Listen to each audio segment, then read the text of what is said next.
ಎಲ್ಲರಿಗೂ ನಮಸ್ಕಾರ. ನಾನು ನಿಮ್ಮ ಪುನೀತ್ ರಾಜ್. ಹಾಗೆ ಎಲ್ಲರಿಗೂ ಅಬ್ದಿ ಅಕಾಡೆಮಿಯ ವೈಯಕ್ತಿಕ ಮಾರ್ಗದರ್ಶನಕ್ಕೆ ಸ್ವಾಗತ. ಸ್ನೇಹಿತರೆ, ನಾವು ಯಾವುದೇ ಬ್ಯಾಚನ್ನು ಶುರು ಮಾಡಲಿ ಅಥವಾ ಯಾವುದೇ ಯೂಟ್ಯೂಬ್ ಕ್ಲಾಸನ್ನು ಮಾಡಲಿ, ನಾನು ಆಲ್ಮೋಸ್ಟ್ ವೈಯಕ್ತಿಕ ಮಾರ್ಗದರ್ಶನಕ್ಕೆ ಅದು ಸೀಮಿತ ಆಗಿರ್ತದೆ ಸ್ನೇಹಿತರೆ. ಯಾಕಂದರೆ ಈ ಕಾಲದಲ್ಲಿ ಏನು ಓದಬೇಕು, ಏನು ಓದಬಾರ್ದು, ಹೇಗೆ ಓದಬೇಕಂತ ತಿಳ್ಕೊಂಬಿಟ್ರೆ ಸಾಕು, ಆರಾಮ್ಸೆ ಎಲ್ಲ ಎಕ್ಸಾಮ್ಗಳನ್ನು ಕ್ರ್ಯಾಕ್ ಮಾಡ್ತಾ ಬರ್ಬೋದು. ಸೊ KA ಡಿಪಾರ್ಟ್ಮೆಂಟಿಗೆ ಆಲ್ರೆಡಿ 708 ಸೀಟ್ ಪೋಸ್ಟನ್ನು ನೋಟಿಫಿಕೇಶನ್ ಆಗಿದೆ.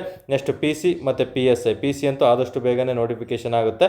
ಆಲ್ಮೋಸ್ಟ್ ಇನ್ನು ಒಂದೂವರೆ ತಿಂಗಳ ನೋಟಿಫಿಕೇಶನ್ ಆಗುತ್ತೆ. ಈ ಮಂತ್ ಎಂಡೇ ಆಗ್ಬೋದು, ಬಟ್ ಅದಕ್ಕೆ ಎಕ್ಸಾಕ್ಟ್ ಹೇಳೋದಕ್ಕಾಗಲ್ಲ. ಬಟ್ ಆದಷ್ಟು ಬೇಗ ನೋಟಿಫಿಕೇಶನ್ ಅಂತೂ ಆಗುತ್ತೆ ಸ್ನೇಹಿತರೆ. ಅದ್ರ ಬಗ್ಗೆ ವರಿನೇ ಬೇಕಾಗಿಲ್ಲ. 100% ನೋಟಿಫಿಕೇಶನ್ ಆಗುತ್ತೆ. ಚೆನ್ನಾಗಿ ಓದ್ಕೊಳ್ತಾ ಬನ್ನಿ.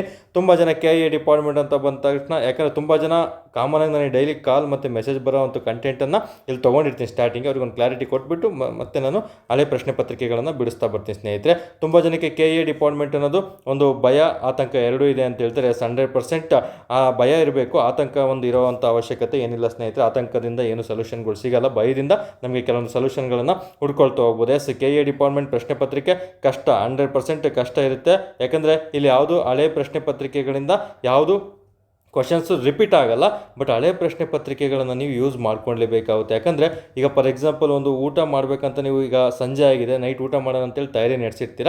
ಕೆಲವೊಮ್ಮೆ ಊಟ ಮಾಡಿದರೂ ಮಾಡ್ತೀರಾ, ಅಥವಾ ಬೇಡ ಬಿಡು ಊಟ ಹಸುವಾಗಿಲ್ಲ ಏನೋ ತಿನ್ಕೊಬಂದೆ ಅಂತ ಬಿಡ್ತೀರಾ. ಬಟ್ ಅದಕ್ಕೆ ಬೇಕಾದಂತಹ ಎಲ್ಲ ಸಾಮಗ್ರಿಗಳನ್ನಾಗಿರ್ಬೋದು, ತರಕಾರಿಗಳನ್ನಾಗಿರ್ಬೋದು, ಅವನ್ನೆಲ್ಲ ರೆಡಿ ಮಾಡಿ ಇಟ್ಕೊಂಡಿರ್ಬೇಕು. ಆವಾಗ ನಮಗೆ ಕಾನ್ಫಿಡೆಂಟ್ ಇರುತ್ತೆ, ಧೈರ್ಯ ಇರುತ್ತೆ. ಹಾಗಾಗಿ ಅದರ ಸಲುವಾಗಿ ನಾವು ವರ್ಡ್ ಕ್ವಶನ್ ಪೇಪರನ್ನು ಕಂಪಲ್ಸರಿ ಬಿಡಿಸಲೇಬೇಕಾಗುತ್ತೆ. ಇನ್ನು ಮಾಕ್ ಟೆಸ್ಟ್, ಅದಕ್ಕೆ ಸ್ವಲ್ಪ ಒಂದು ಡಿಫ್ರೆಂಟಾಗಿ, ಊಟ ಅಂದರೆ ಇನ್ನೂ ಸ್ವಲ್ಪ ಏನೋ ತಿನ್ನಬೇಕು ಇನ್ನೂ ಸ್ವಲ್ಪ ಡಿಫ್ರೆಂಟಾಗಿ ಏನಾದರೂ ಟೇಸ್ಟ್ಫುಲ್ ಇದ್ದರೆ ತಿನ್ಬೋದಲ್ಲ ಅನ್ನೋದಕ್ಕೆ ಉದಾಹರಣೆ ಮಾಕ್ ಟೆಸ್ಟ್. ಇವುಗಳನ್ನು ಬಿಡಿಸ್ತಿದ್ರೆ ಮಾತ್ರ ನಿಮಗೊಂದು ಟೇಸ್ಟ್ಫುಲ್ ಊಟ ಸಿಗೋದಕ್ಕೆ ಚಾನ್ಸಸ್ ಆಗುತ್ತೆ ಸ್ನೇಹಿತರೆ.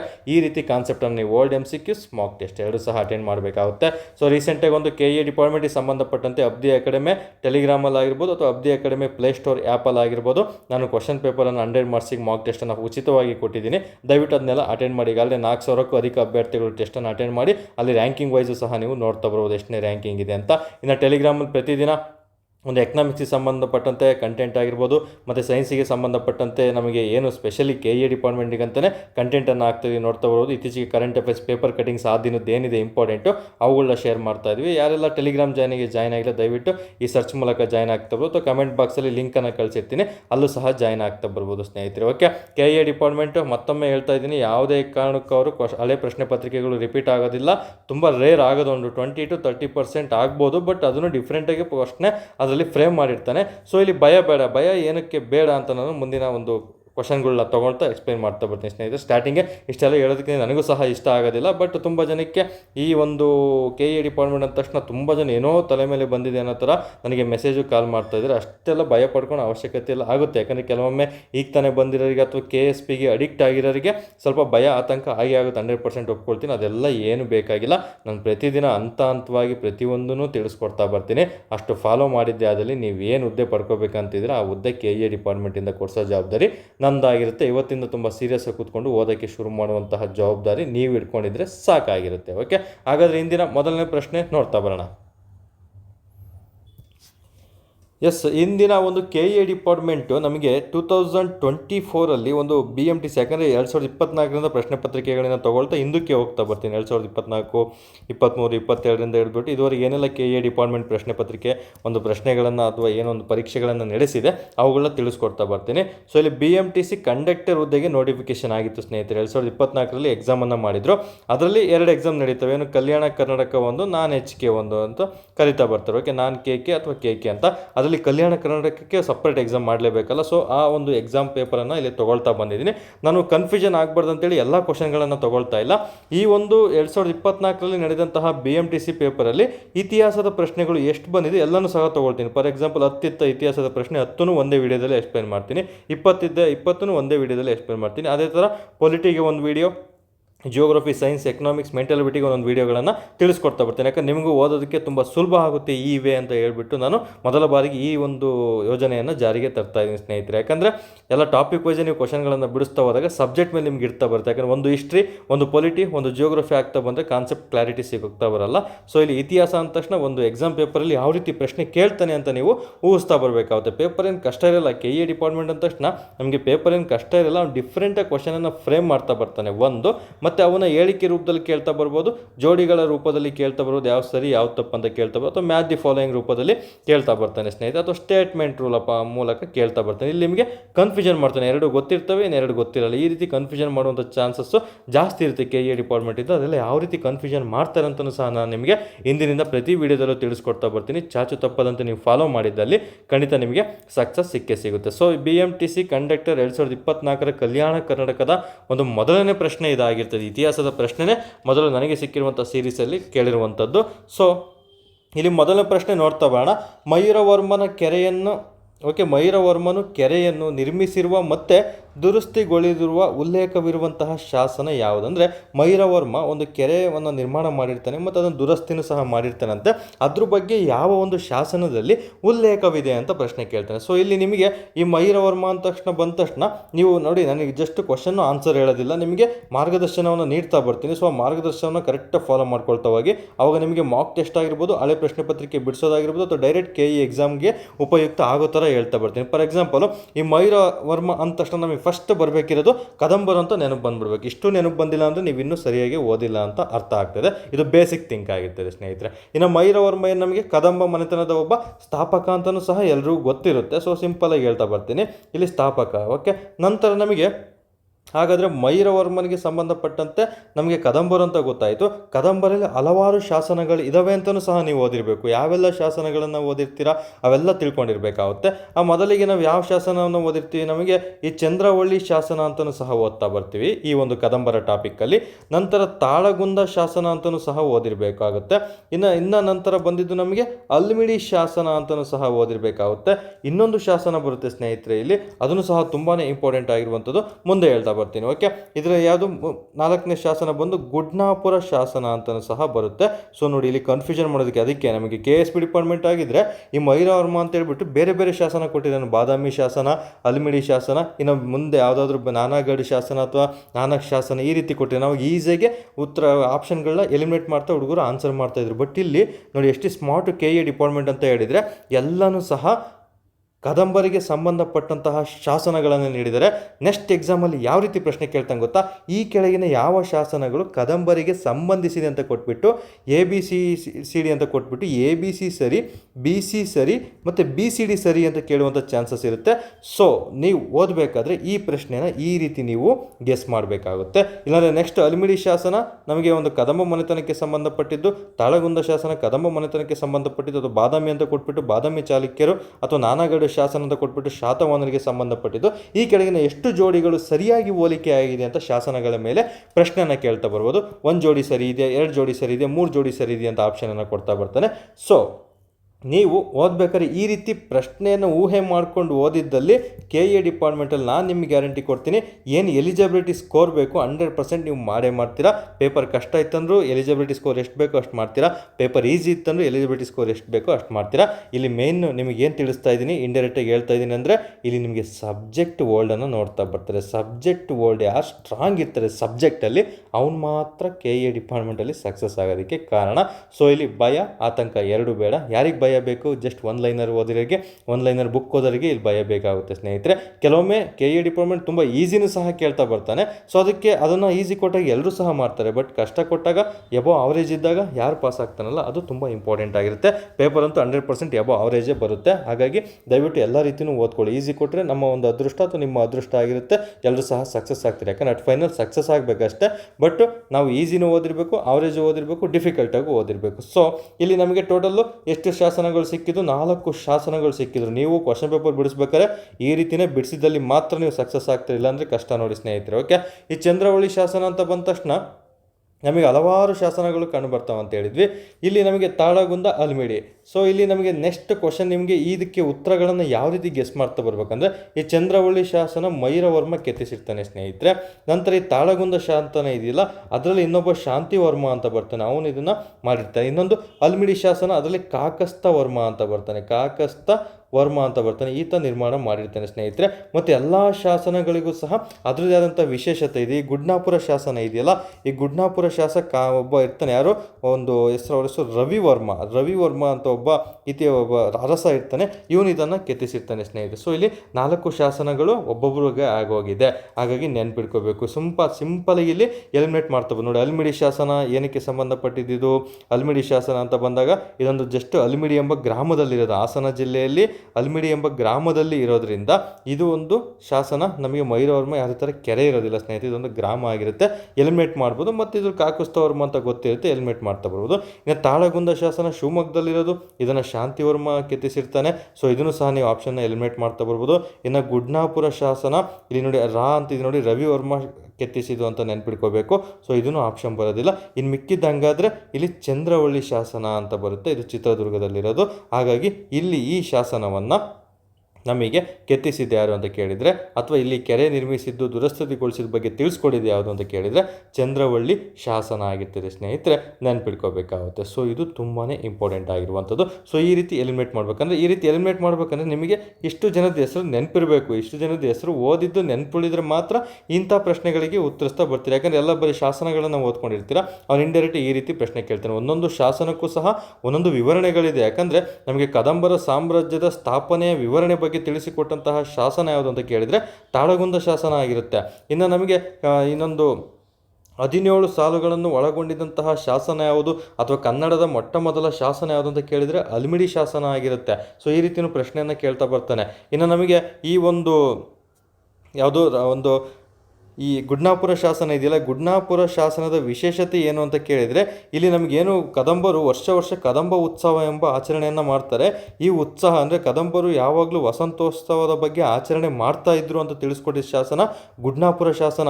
ಸೊ ಈ ಶಾಸನದಲ್ಲಿ ಕದಂಬರು ಯಾವಾಗಲೂ ಒಂದು ವಸಂತೋತ್ಸವ ಮಾಡ್ತಾ ಇದ್ರು ಅಂತ ತಿಳಿದಾದ್ಮೇಲೆ ನಮಗೆ ಪ್ರತಿ ವರ್ಷ ಕದಂಬ ಉತ್ಸವವನ್ನು ನಮಗೆ ಬನವಾಸಿ ಅಂದರೆ ಉತ್ತರ ಕನ್ನಡ ಜಿಲ್ಲೆಯ ಬನವಾಸಿಯಲ್ಲಿ ಆಚರಣೆ ಮಾಡ್ತಾ ಇರೋದು. ಸೊ ನೆಕ್ಸ್ಟ್ ಪ್ರಶ್ನೆ ಇದಾದರೂ ಆಗ್ಬೋದು, ತುಂಬ ಕೇರ್ಫುಲ್ಲಾಗಿ ನೀವು ಓದಿರಬೇಕಾಗುತ್ತೆ ಸ್ನೇಹಿತರೆ. ನೋಡಿ, ಇಷ್ಟು ಎಕ್ಸ್ಪ್ಲನೇಷನನ್ನು ನೀವು ಓದಿರಬೇಕು. ಇನ್ನೂ ಮಿಕ್ಕಿದ ಎಕ್ಸ್ಪ್ಲನೇಷನ್, ಇನ್ನೂ ನೆಕ್ಸ್ಟ್ ಲೆವೆಲ್ ಪ್ರಶ್ನೆಗಳು ಇಲ್ಲಿ ಶಾಸನಗಳಲ್ಲಿ ಅವುಗಳ ಭಾಷೆಗಳ ಮೇಲೆ ಪ್ರಶ್ನೆಯನ್ನು ಕೇಳಲಾಗ್ತದೆ.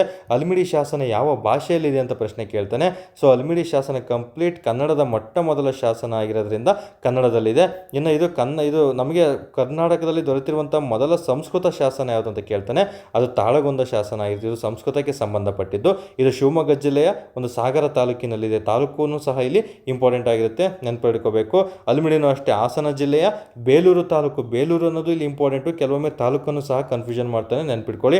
ಇನ್ನು ಗುಡ್ನಾಪುರ ಶಾಸನ ಅಂತ ಬರುತ್ತೆ, ಇದನ್ನು ಸಹ ಅಷ್ಟೇ ಸಂಸ್ಕೃತದಲ್ಲಿ ಇರುವಂತಹ ಒಂದು ಶಾಸನ ಆಗಿರ್ತದೆ ಸ್ನೇಹಿತರೆ, ನೆನಪಿಟ್ಕೊಂಡಿರ್ಬೇಕು. ಇದು ಸಹ ತುಂಬಾ ಇಂಪಾರ್ಟೆಂಟು. ಸಂಸ್ಕೃತ ಶಾಸನ ಒಂದು ಬ್ರಾಹ್ಮಿ ಲಿಪಿಯಲ್ಲಿ ಇರುವುದು ಸ್ನೇಹಿತರೆ. ಇದು ಉತ್ತರ ಕನ್ನಡ ಜಿಲ್ಲೆ ಬನವಾಸಿಯಲ್ಲಿರುವಂಥದ್ದು, ನೆನಪಿಟ್ಕೋಬೇಕಾಗುತ್ತೆ. ಇನ್ನು ಚಂದ್ರವಳ್ಳಿ ಶಾಸನ ಅದು ಚಿತ್ರದುರ್ಗ ಜಿಲ್ಲೆಯಲ್ಲೇ ಇರುವಂತಹ ಶಾಸನ ಆಗಿರ್ತದೆ ಸ್ನೇಹಿತರೆ. ಇದು ತುಂಬಾ ಇಂಪಾರ್ಟೆಂಟು, ನೆನಪಿಟ್ಕೊಳ್ಳಿ. ಈ ಚಂದ್ರವಳ್ಳಿ ಶಾಸನವನ್ನು ಕೆತ್ತಿದಂಥವನು ಯಾರು ಅಂತ ಕೇಳ್ತಾನೆ, ಕುಪಾಣಾಚ. ಅವನ ಹೆಸರು ಕುಪಾಣಾಚ ಎಂಬಾತನು ಇದನ್ನು ಕೆತ್ತಿರ್ತಾನೆ. ಈ ಪಾಯಿಂಟು ಸಹ ಎಕ್ಸಾಮ್ ದೃಷ್ಟಿಯಿಂದ ತುಂಬಾ ಇಂಪಾರ್ಟೆಂಟ್ ಆಗಿರುತ್ತೆ. ಓಕೆ, ಇನ್ನು ನೆಕ್ಸ್ಟ್ ಲೆವೆಲ್ ಪ್ರಶ್ನೆಗಳನ್ನು ಕೇಳೋದಾದರೆ ಅಲ್ಮಿಡಿ ಎಂತಹ ಶಾಸನ, ಯಾಕಂದರೆ ಅವುಗಳ ಪ್ರಕಾರ ಇರುತ್ತೆ. ಶಾಸನಗಳಲ್ಲಿ ಏನೆಲ್ಲ ಅಂಶಗಳು ಒಳಗೊಂಡಿರುತ್ತಲ್ಲ ಅದ್ರ ಪ್ರಕಾರದ ಮೇಲೆ ಪ್ರಶ್ನೆಗಳನ್ನು ಕೇಳಲಾಗ್ತದೆ. ಅಲ್ಮಿಡಿ KA ಡಿಪಾರ್ಟ್ಮೆಂಟ್ ಪಕ್ಕ ಈ ಪ್ರಶ್ನೆ ಕೇಳ್ತಾನೆ. ಅಲ್ಮಿಡಿ ಶಾಸನ ಎಂಥ ಶಾಸನಕ್ಕೆ ಉದಾಹರಣೆ ಆಗಿದೆ ಅಂತ ಪ್ರಶ್ನೆ ಕೇಳ್ತಾನೆ. ಇದೊಂದು ದಾನ ಮಾಡುವಂತಹ ಶಾಸನ ಆಗಿರ್ತಾರೆ ಸ್ನೇಹಿತರೆ. ದಾನದ ಬಗ್ಗೆ ಕಂಪ್ಲೀಟ್ ಮಾಹಿತಿ ಇದೆ. ಇನ್ನು ತಾಳಗುಂದ ಅನ್ನೋದು ಇದೊಂದು ಪ್ರಶಸ್ತಿ ಶಾಸನ ಆಗಿರುತ್ತೆ, ತುಂಬಾ ಇಂಪಾರ್ಟೆಂಟು. ಇನ್ನು ಗುಡ್ನಾಪುರ ಅನ್ನೋದು ಸಹ ಅಷ್ಟೇ, ಇದನ್ನು ಸಹ ನಮಗೊಂದು ಸಂಬಂಧಪಟ್ಟಂತೆ ಈ ಶಾಸನವನ್ನು ಸಹ ತುಂಬಾ ಇಂಪಾರ್ಟೆಂಟ್ ಆಗಿರೋದು. ಇದರಲ್ಲೂ ಸಹ ನಮಗೆ ತಿಳಿಸ್ಕೊಡೋದು ದಾನ ಮಾಡೋದ್ರ ಬಗ್ಗೆನೇ ತಿಳಿಸ್ಕೊಡ್ತಾ ಬರ್ತದೆ ಸ್ನೇಹಿತರೆ. ಓಕೆ, ನೆಕ್ಸ್ಟ್ ನಮಗೆ ಈ ಚಂದ್ರವಳ್ಳಿ ಶಾಸನ ಅಂತಲೂ ಸಹ ಬರುತ್ತೆ. ಈ ಚಂದ್ರವಳ್ಳಿ ಶಾಸನ ಅಷ್ಟೇ ಸಂಸ್ಕೃತ ಶಾಸನ ಆಗಿರುತ್ತೆ. ಇದನ್ನು ಸಹ ಅಷ್ಟೇ ದಾನ ಧರ್ಮದ ಬಗ್ಗೆ ತಿಳಿಸ್ಕೊಡುವಂತಹ ಒಂದು ಶಾಸನ ಆಗಿರುತ್ತೆ. ಇಲ್ಲಿ ಪ್ರಶಸ್ತಿ ಶಾಸನ ತುಂಬಾ ಇಂಪಾರ್ಟೆಂಟು. ತಾಳಗುಂದ ಶಾಸನ ಪ್ರಶಸ್ತಿ ಶಾಸನ ಆಗಿರುತ್ತೆ. ಇನ್ನೊಂದು ಐಹೊಳೆ ಶಾಸನ ಅಂತ ಬರುತ್ತೆ, ಅದನ್ನು ಸಹ ನಮಗೆ ಚಾಲುಕ್ಯರ ಸಂದರ್ಭದಲ್ಲಿ ಬರುತ್ತೆ, ಅದನ್ನು ಸಹ ಪ್ರಶಸ್ತಿ ಶಾಸನಕ್ಕೆ ಉದಾಹರಣೆ. ಈ ರೀತಿ ತುಂಬ ಶಾಸನಗಳು ಯಾವ ಶಾಸನಕ್ಕೆ ಉದಾಹರಣೆ ಆಗಿದೆ ಅಂತಲೂ ಸಹ ಪ್ರಶ್ನೆಯನ್ನು ಕೇಳ್ಬೋದು. ಯಾರೆಲ್ಲ ಕನ್ನಡ ಗ್ರಾಮರ್ ಡೆಪ್ತಾಗಿ ಓದ್ತಿರ್ತೀರ ಅವ್ರಿಗೆ ಈ ಮಾಹಿತಿ ತಿಳ್ಕೊಂಡಿರ್ತೀರ. ಸೊ PCPSC ಓದ್ತಿರೋದು ಇಷ್ಟು ತಿಳ್ಕೊಂಡಿದ್ರೆ ಸಾಕಾಗಿರ್ತದೆ ಸ್ನೇಹಿತರೆ. ಸೊ ಇದಕ್ಕೆ ಸರಿ ಉತ್ತರ ಯಾವುದು? ಚಂದ್ರವಳ್ಳಿ ಶಾಸನ. ಸೊ ಇಷ್ಟು ಕಾನ್ಸೆಪ್ಟು ನಿಮಗೆ ಕ್ಲಾರಿಟಿ ಸಿಕ್ಕಿದೆ ಅಂತ ನಾನು ತಿಳ್ಕೊಳ್ತಾ ಮುಂದಿನ ಪ್ರಶ್ನೆಗೆ ಹೋಗ್ತಾ ಇದ್ದೀನಿ. ಇನ್ನು ನೆಕ್ಸ್ಟು ಈ ಶಾಸನಗಳನ್ನು ಪತ್ತೆ ಹಚ್ಚಿದವರು ಯಾರು ಅಂತ ಕೇಳ್ತಾನೆ. ಯಾಕಂದರೆ ನಮಗೆ ಈ ಎಚ್ ಕೃಷ್ಣ ಎಂಬಾತನು ಅಲ್ಮಿಡಿ ಶಾಸನವನ್ನು ಪತ್ತೆ ಹಚ್ಚಿರ್ತಾನೆ. ಅದನ್ನು ಸಹ ಇಂಪಾರ್ಟೆಂಟ್ ಆಗಿರುತ್ತೆ. ಮುಂದೆ ಹೋಗ್ತಾ ಹೋಗ್ತಾ ಪ್ರಶ್ನೆಗಳು ರಿಪೀಟ್ ಆಗ್ತವೆ. ಅಲ್ಲೂ ಸಹ ಇವುಗಳ ಮಾಹಿತಿಯನ್ನು ನಾನು ನಿಮಗೆ ತಿಳಿಸ್ಕೊಡ್ತಾ ಬರ್ತೀನಿ ಸ್ನೇಹಿತರೆ. ಇಲ್ಲಿಗೆ ಮೊದಲನೇ ಪ್ರಶ್ನೆಗೆ ಉತ್ತರ ಚಂದ್ರವಳ್ಳಿ ಶಾಸನ ಆಗಿರುತ್ತೆ, ನೆನ್ಪಿಟ್ಕೋಬೇಕು. ಸೊ ಇಲ್ಲಿ ಸಿಂಪಲ್, ಚೆನ್ನಾಗಿ ಓದಿರಿ. ನನಗೆ ಇಲ್ಲಿ ಕನ್ಫ್ಯೂಷನ್ ಮೈರವ್ರ ಮುಂದೆ 2-3 ಶಾಸನ ಕೊಟ್ಟರೆ ಕನ್ಫ್ಯೂಷನ್ ಆಗ್ಬೋದು, ಬಟ್ ಅವ್ನಿಗೆ ಗೊತ್ತಿರೋದು ಒಂದೇ ಶಾಸನ, ಅದೇ ಚಂದ್ರವಳ್ಳಿ ಶಾಸನ ಆಗಿರುತ್ತೆ. ಈಸಿಯಾಗಿ ಆಪ್ಷನನ್ನು ಎಲಿಮಿನೇಟ್ ಮಾಡಿಕೊಂಡು ಉತ್ತರವನ್ನು ನೀವು ಹುಡುಕ್ತಾ ಬರ್ಬೋದು ಸ್ನೇಹಿತರೆ. ನೆಕ್ಸ್ಟ್ ಕ್ವಶನನ್ನು ನಾವು ನೋಡ್ತಾ ಬರೋಣ. ಸೊ ನಮಗೆ ಈ ಕಾಕಸ್ಥ ವರ್ಮ ಅಂತಿದೆಯಲ್ಲ, ಇವನ ಬಗ್ಗೆ ತುಂಬ ಪ್ರಶ್ನೆ ಆಗಿದೆ. ನಮಗೆ ಕದಂಬ ಕುಲಭೂಷಣ ಎಂಬ ಬಿರುದು ಯಾರಿಗಿತ್ತು ಅಂದರೆ ಕಾಕಸ್ಥ ವರ್ಮನಿಗೆ ಇತ್ತು ಸ್ನೇಹಿತರೆ. ಇದನ್ನು ಸಹ ತುಂಬ ಬಾರಿ ಎಕ್ಸಾಮಲ್ಲಿ ಪ್ರಶ್ನೆ ಆಗಿದೆ. ಸೊ ಯಾರಿಗೆಲ್ಲ ಕನ್ಫ್ಯೂಷನ್ ಆಗುತ್ತೆ ಅವ್ರು ಯಾರು ಭಯ ಪಡ್ಕೊಳ್ಳೋಂಥ ಅವಶ್ಯಕತೆ ಇಲ್ಲ ಸ್ನೇಹಿತರೆ. ಗುಡ್ನಾಪುರ ಶಾಸನ ನೋಡಿ, ರಾ ಇಂದ ಶುರುವಾಗುತ್ತೆ, ರವಿವರ್ಮ ಅಂತ ನೆನ್ಪಿಟ್ಕೊಂಡಿದ್ರೆ ಸಾಕಾಗಿರುತ್ತೆ. ಇನ್ನು ನಮಗೆ ಶಾಂತಿ ವರ್ಮ ಅಂತ ಬಂದ ತಕ್ಷಣ ತಾಳಗುಂಡ ಶಾಸನಕ್ಕೆ ಸಂಬಂಧಪಟ್ಟಿದ್ದು. ಇದು ಎಲ್ಲಿದೆ? ಓಕೆ, ಶಿವಮೊಗ್ಗ ಅಂತ ನೀವು ನೆನ್ಪಿಟ್ಕೊಂಡಿರ್ಬೇಕಾಗುತ್ತೆ. ಸೊ ಮುಂದಿನ ಪ್ರಶ್ನೆ ನೋಡ್ತಾ ಬರೋಣ. ಸೊ ಮುಂದಿನ ಪ್ರಶ್ನೆ ಕರ್ನಾಟಕಕ್ಕೆ ಸಂಬಂಧಪಟ್ಟಿದ್ದು. ಕರ್ನಾಟಕದಲ್ಲಿ ಒಂದು ರೇಷ್ಮೆ ಬೆಳೆಯನ್ನು ಪರಿಚಯಿಸಿದಂತಹ ದೊರೆ ಯಾರು ಅಂತ ಪ್ರಶ್ನೆ ಕೇಳಿದ್ದಾನೆ. ತುಂಬ ಸಿಂಪಲ್ ಆಗಿರುವಂತಹ ಪ್ರಶ್ನೆ. ಕರ್ನಾಟಕದಲ್ಲಿ ರೇಷ್ಮೆ ಬೆಳೆಯನ್ನು ಪರಿಚಯಿಸಿದವರು ಯಾರು ಅಂತ ಪ್ರಶ್ನೆ ಕೇಳಿದ್ರೆ ಇದಕ್ಕೆ ಸರಿ ಉತ್ತರ ಒಂದು ಟಿಪ್ಪು ಸುಲ್ತಾನ್ ಅವರಾಗಿರ್ತಾರೆ ಸ್ನೇಹಿತರೆ. ನೆನ್ಪಿಟ್ಕೊಂಡಿರ್ಬೇಕು. ಎಕ್ಸಾಮಲ್ಲಿ ತುಂಬ ಬಾರಿ ಪ್ರಶ್ನೆ ಆಗಿದೆ ಟಿಪ್ಪು ಸುಲ್ತಾನ್ ಅವ್ರ ಬಗ್ಗೆ. ಸೊ ನಮಗೆ ಮೊದಲ ಬಾರಿಗೆ ರಾಕೆಟ್ ಮಾನವ ಅಂತಲೂ ಸಹ ಇದನ್ನು ಕರೀತಾರೆ, ನೆನ್ಪಿಟ್ಕೊಳ್ಳಿ. ಓಕೆ, ನಮಗೆ ಮಿಸೈಲ್ ಮ್ಯಾನ್ ಆಫ್ ಇಂಡಿಯಾ ಅಂತಲೂ ಸಹ ನಾವು ಅಬ್ದುಲ್ ಕಲಾಂ ಅವ್ರನ್ನ ಕರಿತಾ ಬರ್ತೀವಿ. ಮಿಸೈಲ್ ಮ್ಯಾನ್ ಆಫ್ ಇಂಡಿಯಾ ಅಂತ ಅಬ್ದುಲ್ ಕಲಾಂ ಅವ್ರನ್ನ ಕರಿತಾ ಬರ್ತೀವಿ. ಇನ್ನು ರಾಕೆಟನ್ನು ಮೊದಲ ಬಾರಿಗೆ ಪರಿಚಯಿಸಿದ್ದು ಯುದ್ಧದಲ್ಲಿ ಯಾರು ಅಂತ ಪ್ರಶ್ನೆ ಕೇಳಿದರೆ ಅದು ಟಿಪ್ಪು ಸುಲ್ತಾನ್ ಅವರೇ ಆಗಿರ್ತಾರೆ ಸ್ನೇಹಿತರೆ. ಓಕೆ, ಮಿಸೈಲನ್ನು ಪರಿಚಯ ಮಾಡಿದ್ದು ಸಹ ಟಿಪ್ಪು ಸುಲ್ತಾನ್ ಅವರೇ ಆಗಿರ್ತಾರೆ, ನೆನ್ಪಿಟ್ಕೊಂಡಿರ್ಬೇಕಾಗುತ್ತೆ. ಸೊ ನಮಗಿಲ್ಲಿ ಒಂದು ರೇಷ್ಮೆ ಬೆಳೆ ಅಂತ ಬಂದ ತಕ್ಷಣ ಈ ರೇಷ್ಮೆ ಬೆಳೆಯಲ್ಲಿ ತುಂಬ ಬಾರಿ ಪ್ರಶ್ನೆ ಕೇಳಿರುವಂಥದ್ದು ಯಾವುದು? ರೇಷ್ಮೆ ಬೆಳೆಯ ಒಂದು ತಳಿಗಳ ಬಗ್ಗೆ ನೀವು ಮಾಹಿತಿಯನ್ನು ಕಂಪಲ್ಸರಿ ತಿಳ್ಕೊಂಡಿರಲೇಬೇಕಾಗುತ್ತೆ. ಸೊ ರೇಷ್ಮೆ ತಳಿ ಅಂತ ಬಂದ ತಕ್ಷಣ ನಮಗೆ ಇದರ ಒಂದು ರಾಸಾಯನಿಕ ಹೆಸರು ತುಂಬ ಬಾರಿ ಎಕ್ಸಾಮಲ್ಲಿ ಪ್ರಶ್ನೆ ಕೇಳಿದ್ದಾನೆ. ಒಂದು ಬಾಂಬೆಕ್ಸ್ ಮೋರಿ ಎಂಬುದು ಇದರ ಒಂದು ರಾಸಾಯನಿಕ ಹೆಸರಾಗಿರುತ್ತೆ. ಇನ್ನು ಇದರ ತಳಿಗಳು 4 ಬರ್ತವೆ, ತುಂಬಾ ಇಂಪಾರ್ಟೆಂಟು. ಮುಗ ಆಗಿರ್ಬೋದು, ಒಂದು ಇರಿ ಆಗಿರ್ಬೋದು, ಮತ್ತು ಟಿಸ್ಸರ್ ಅಂತ ಬರುತ್ತೆ, ಟಿಸ್ಸರ್ ಆಗಿರ್ಬೋದು, ನಂತರ ಮಲ್ಬಾರಿ. ಇವು 4 ನೆನ್ಪಿಟ್ಕೋಬೇಕು. ಯಾವುದು ತಳಿಯಲ್ಲ ಅಂತ ಪ್ರಶ್ನೆ ಕೇಳಿಬಿಡ್ತಾನೆ. ಇವು 4 ಸಹ ರೇಷ್ಮೆಗೆ ಸಂಬಂಧಪಟ್ಟಂತಹ ತಳಿಗಳಾಗಿರ್ತವೆ. ರೇಷ್ಮೆ ಬೆಳೆಗೆ ಒಂದು ಎಷ್ಟು ಡಿಗ್ರಿ ಉಷ್ಣಾಂಶ ಇದ್ದರೆ ಸೂಕ್ತ ಅಂತ ಪ್ರಶ್ನೆ ಕೇಳ್ಬೋದು. 25 to 30 ಡಿಗ್ರಿ ಸೆಲ್ಸಿಯಸ್ ಉಷ್ಣಾಂಶ ಇದ್ದರೆ ಸಾಕು. 100 to 250 ಸೆಂಟಿಮೀಟರ್ ಮಳೆ ಇದ್ದರೆ ಸಾಕು ಸ್ನೇಹಿತರೆ. ಇದಕ್ಕೆ ಉತ್ತಮ ಅಂತ ತಿಳಿಸ್ಕೊಡ್ತಾ ಬರ್ಬೋದು. ಇನ್ನು ರೇಷ್ಮೆ ಅಂತ ಬಂದ ತಕ್ಷಣ ಅತಿ ಹೆಚ್ಚಾಗಿ ನಮಗೆ ಕರ್ನಾಟಕ ರಾಜ್ಯದಲ್ಲಿ ಬೆಳೀತಾ ಬರ್ತಾರೆ. ಅದು ಕರ್ನಾಟಕನೇ ಅತಿ ಹೆಚ್ಚಾಗಿ ಫೇಮಸ್ ಆಗಿರುತ್ತೆ. ಇನ್ನು ಭಾರತೀಯ ರೇಷ್ಮೆ ಸಂಶೋಧನಾ ಸಂಸ್ಥೆ ಎಲ್ಲಿದೆ ಅಂತ ಪ್ರಶ್ನೆ ಕೇಳ್ತಾನೆ. ಮೈಸೂರಿನಲ್ಲೇ ಇದೆ ಸ್ನೇಹಿತರೆ, ನೆನ್ಪಿಟ್ಕೋಬೇಕು. ರೇಷ್ಮೆ ಅಂತ ಬಂದ ತಕ್ಷಣ ನೋಡಿ ಲಿಂಕ್ ಎಲ್ಲಿಂದ ಇಲ್ಲಿದೆ. ಮೈಸೂರು ಒಡೆಯರ್ ಅಥವಾ ಮೈಸೂರು ಸಂಸ್ಥಾನದಲ್ಲಿ ಟಿಪ್ಪು ಸುಲ್ತಾನ್ ಆಳ್ವಿಕೆ ಮಾಡಿರ್ತಾನೆ. ಟಿಪ್ಪು ಸುಲ್ತಾನ್ ಮೈಸೂರು ರೇಷ್ಮೆ ಬೆಳೆ ಸಂಶೋಧನಾ ಕೇಂದ್ರ ಇದು ಸಹ ಮೈಸೂರಲ್ಲಿ ನೆನಪಲ್ಲಿರಬೇಕಾಗುತ್ತೆ. ಸೊ ಇಷ್ಟು ಮಾಹಿತಿಗಳನ್ನು ನೀವು ರೇಷ್ಮೆ ಅಂದ ತಕ್ಷಣ ತಿಳ್ಕೊಂಡಿರಬೇಕಾಗುತ್ತೆ. ತದನಂತರ ಆಂಧ್ರ ಪ್ರದೇಶ, ತಮಿಳುನಾಡು ಅತಿ ಹೆಚ್ಚಾಗಿ ಇವುಗಳ ನಂತರ ಬೆಳೀತಾ ಬರ್ತಾರೆ ಸ್ನೇಹಿತರೆ. ಪ್ರಪಂಚದಲ್ಲಿ ಚೀನಾನು ಸಹ ಅತಿ ಹೆಚ್ಚಾಗಿ ಬೆಳೀತಾ ಬರ್ತಾ ಇರುತ್ತೆ. ಇನ್ನು ಅದರಲ್ಲೂ ಕೃತಕ ರೇಷ್ಮೆ ಅಂತ ಬಂದ ತಕ್ಷಣ ಅಮೆರಿಕ ದೇಶ ಅತಿ ಹೆಚ್ಚಾಗಿ ಬೆಳೀತಾ ಬರುತ್ತೆ. ಇವೆಲ್ಲ ಜಿಯೋಗ್ರಫಿಲಿ ನೀವು ಒಂದು ಭಾರತದ ಬೆಳೆಗಳು ಅಥವಾ ಭಾರತದ ವ್ಯವಸಾಯ ಅಂತ ಬರುತ್ತೆ, ಅಲ್ಲಿ ಮಾಹಿತಿಯನ್ನು ನೀವು ತಿಳ್ಕೊಂಡಿರಲೇಬೇಕಾಗುತ್ತೆ. ಇನ್ನು ತುಂಬ ಬಾರಿ ಪ್ರಶ್ನೆ ಆಗಿರೋದು ಟಿಪ್ಪು ಸುಲ್ತಾನರವರ ಒಂದು ಮೊದಲ ಹೆಸರು ಏನಾಗಿತ್ತು ಅಂತ ಪ್ರಶ್ನೆ ಕೇಳ್ತಾನೆ.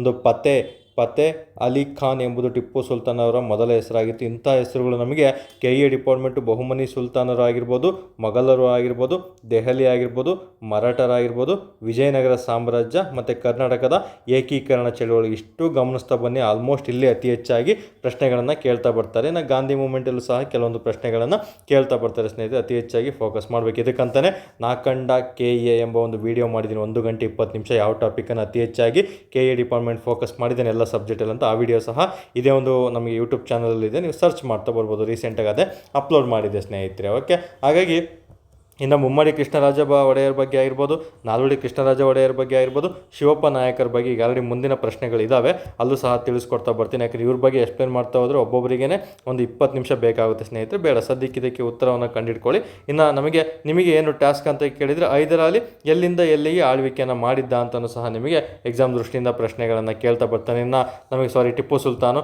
ಮತ್ತು ಟಿಪ್ಪು ಸುಲ್ತಾನ್ ಯಾವ ಒಂದು ಆಂಗ್ಲೋ ಮೈಸೂರು ಯುದ್ಧದಿಂದ ಮುಂದುವರೆದ, ಎಲ್ಲಿಂದ ಶುರು ಮಾಡಿದ ಯುದ್ಧವನ್ನು ಅನ್ನೋದು ಸಹ ನೀವು ತಿಳ್ಕೊಂಡಿರಲೇಬೇಕಾಗುತ್ತೆ ಸ್ನೇಹಿತರೆ. ಎಲ್ಲಿಂದ ಎಲ್ಲಿಗೆ ಅವನು ಯುದ್ಧ ಮಾಡೋದಕ್ಕೆ ಶುರು ಮಾಡ್ದ ಅಂತ ತಿಳ್ಕೊಬೇಕಾಗುತ್ತೆ. ಮೈಸೂರಿನ ಪ್ರಮುಖ ಯುದ್ಧಗಳ ಒಪ್ಪಂದಗಳ ಮೇಲಂತೂ ತುಂಬ ಬಾರಿ ಪ್ರಶ್ನೆ ಆಗಿದೆ, ಅವನು ಸಹ ನೀವು ತಿಳ್ಕೊಬೇಕಾಗುತ್ತೆ. ಯಾಕಂದರೆ ಇದು ಮಾರ್ಗದರ್ಶನ ನೀಡ್ತಾ ಇರೋದು, ಕೆಲವೊಂದು ಟಾಸ್ಕ್ಗಳನ್ನು ಸಹ ನೀಡ್ತಾ ಬರ್ತೀನಿ, ಅವುಗಳನ್ನ ಓದ್ಕೊಬರ್ಬೇಕಾಗುತ್ತೆ ಸ್ನೇಹಿತರೆ. ಓಕೆ, ನೆಕ್ಸ್ಟು ಟಿಪ್ಪು ಸುಲ್ತಾನನ ಸಮಾಧಿ ಎಲ್ಲಿದೆ ಅಂತ ಪ್ರಶ್ನೆ ಕೇಳ್ತಾನೆ. ಶ್ರೀರಂಗಪಟ್ಟಣ ಆಗಿರುತ್ತೆ. ಯಾಕಂದರೆ ಟಿಪ್ಪು ಸುಲ್ತಾನ ಫ್ರೆಂಚರಿಂದ ಪ್ರಭಾವಿತನಾಗಿ ರಾಕೆಟ್ ತಂತ್ರಜ್ಞಾನವನ್ನು ಬಳಸಿದ ಮೊದಲ ದೇಶೀಯ ರಾಜ ಆಗಿರ್ತಾನೆ. ಓಕೆ, ಆ ರಾಕೆಟನ್ನು ಮೊದಲ ಬಾರಿಗೆ ಯಾರ ಒಂದು ಸಹಾಯದಿಂದ ಅಂತ ಕೇಳಿದರೆ ಇದು ಫ್ರೆಂಚ್ ಅಂತ ಇರ್ತಾರಲ್ಲ, ಈ ಫ್ರೆಂಚರ ಒಂದು ಅವರಿಂದ ಪ್ರಭಾವಿತವಾಗಿ ಇದು ರಾಕೆಟನ್ನು ಭಾರತದಲ್ಲಿ ಮೊದಲ ಬಾರಿಗೆ ಪರಿಚಯ ಮಾಡ್ತಾ ಬರ್ತಾನೆ ಸ್ನೇಹಿತರೆ. ಯಾಕಂದರೆ ಫ್ರಾನ್ಸ್ ಅಂತ ಬಂದ ತಕ್ಷಣ ಟಿಪ್ಪುಗೆ ನೆಪೋಲಿಯನ್ ಅಂತ ಇದೆ, ಎಲ್ಲರೂ ಕೇಳಿರ್ತಿರಲ್ಲ. ನೆಪೋಲಿಯನ್ ಬೋನಪರ್ಟೆ ಒಂದಿಗೆ ಪತ್ರಗಳ ಮೂಲಕ ಸಂಪರ್ಕ ಹೊಂದಿದ್ದು ಯಾರು ಅಂತ ಪ್ರಶ್ನೆ ಕೇಳ್ತಾರೆ.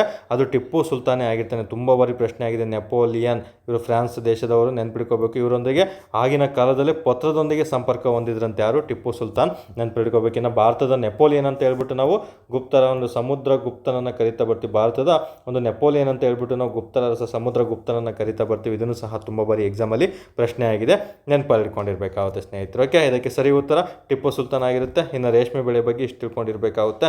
ನೆಕ್ಸ್ಟ್ KE ಡಿಪಾರ್ಟ್ಮೆಂಟಲ್ಲಿ ನೆಕ್ಸ್ಟ್ ಲೆವೆಲ್ ಪ್ರಶ್ನೆ ಕೇಳಿದರೆ ಇವನ್ನ ಕೇಳಿಬಿಟ್ಟು ಆರ್ಡರ್ ವೈಸು ರೇಷ್ಮೆನ ಅತಿ ಹೆಚ್ಚಾಗಿ ಯಾವ ರಾಜ್ಯಗಳು ಭಾರತದಲ್ಲಿ ಉತ್ಪಾದನೆ ಮಾಡ್ತಾವೆ ಅನ್ನೋದ್ರ ಮೇಲೆ ಪ್ರಶ್ನೆನ ಕೇಳ್ತಾ ಬರ್ತೀನಿ. ಅದು ನಿಮಗೆ ಟಾಸ್ಕ್ ಕೊಡ್ತಾ ಇದ್ದೀನಿ, ನೀವೇನು ನೋಟ್ಸ್ ಮಾಡಿ ಇಟ್ಕೊಂಡಿರ್ಬೇಕಾಗುತ್ತೆ. ಇನ್ನು ಮುಂದಿನ ಪ್ರಶ್ನೆ ನೋಡ್ತಾ ಬರೋಣ. ಸೊ ನೆಕ್ಸ್ಟ್ ಮುಂದಿನ ಪ್ರಶ್ನೆ ಅಂತ ಬಂದಾಗ ನಮಗೆ ಇತಿಹಾಸಕ್ಕೆ ಸಂಬಂಧಪಟ್ಟಿದ್ದು. ಇಲ್ಲಿ ಖಿಲಾಫತ್ ಸಮಿತಿ ಯಾವಾಗ ಅಸಹಕಾರ ಚಳುವಳಿಯನ್ನು ಆರಂಭಿಸಿತು ಅಂತ ಪ್ರಶ್ನೆ ಕೇಳ್ತೇನೆ. ನೋಡಿ, ಇಲ್ಲಿ ಒಂದು ತಿಳ್ಕೊಳ್ಳಿ, ನಾನು ಎಕ್ಸ್ಪ್ಲೈನ್ ಮಾಡಬೇಕಾದ್ರೆ ತುಂಬ ಸಿಂಪಲ್ ಆಗಿರುವಂಥದ್ದು ಅಥವಾ ತುಂಬ ಡೆಪ್ತ್ ಆಗಿರುವಂಥದ್ದನ್ನ ಜಸ್ಟ್ ಸ್ವಲ್ಪ ಮಾತ್ರ ಹೇಳಿರ್ತೀನಿ. ಇನ್ನು ಯಾಕೆ ಅಲ್ಲಿ ಸ್ವಲ್ಪ ಹೇಳ್ತೀನಿ ಅಂತ ಹೇಳಿದರೆ, ಮುಂದಿನ ಪ್ರಶ್ನೆಗಳು ಇವು ರಿಪೀಟ್ ಆಗಿದೆ. ಯಾಕಂದರೆ ಎಲ್ಲನೂ ಸಹ ಅನಾಲಿಸಿಸ್ ಮಾಡಿದ್ದೀನಿ.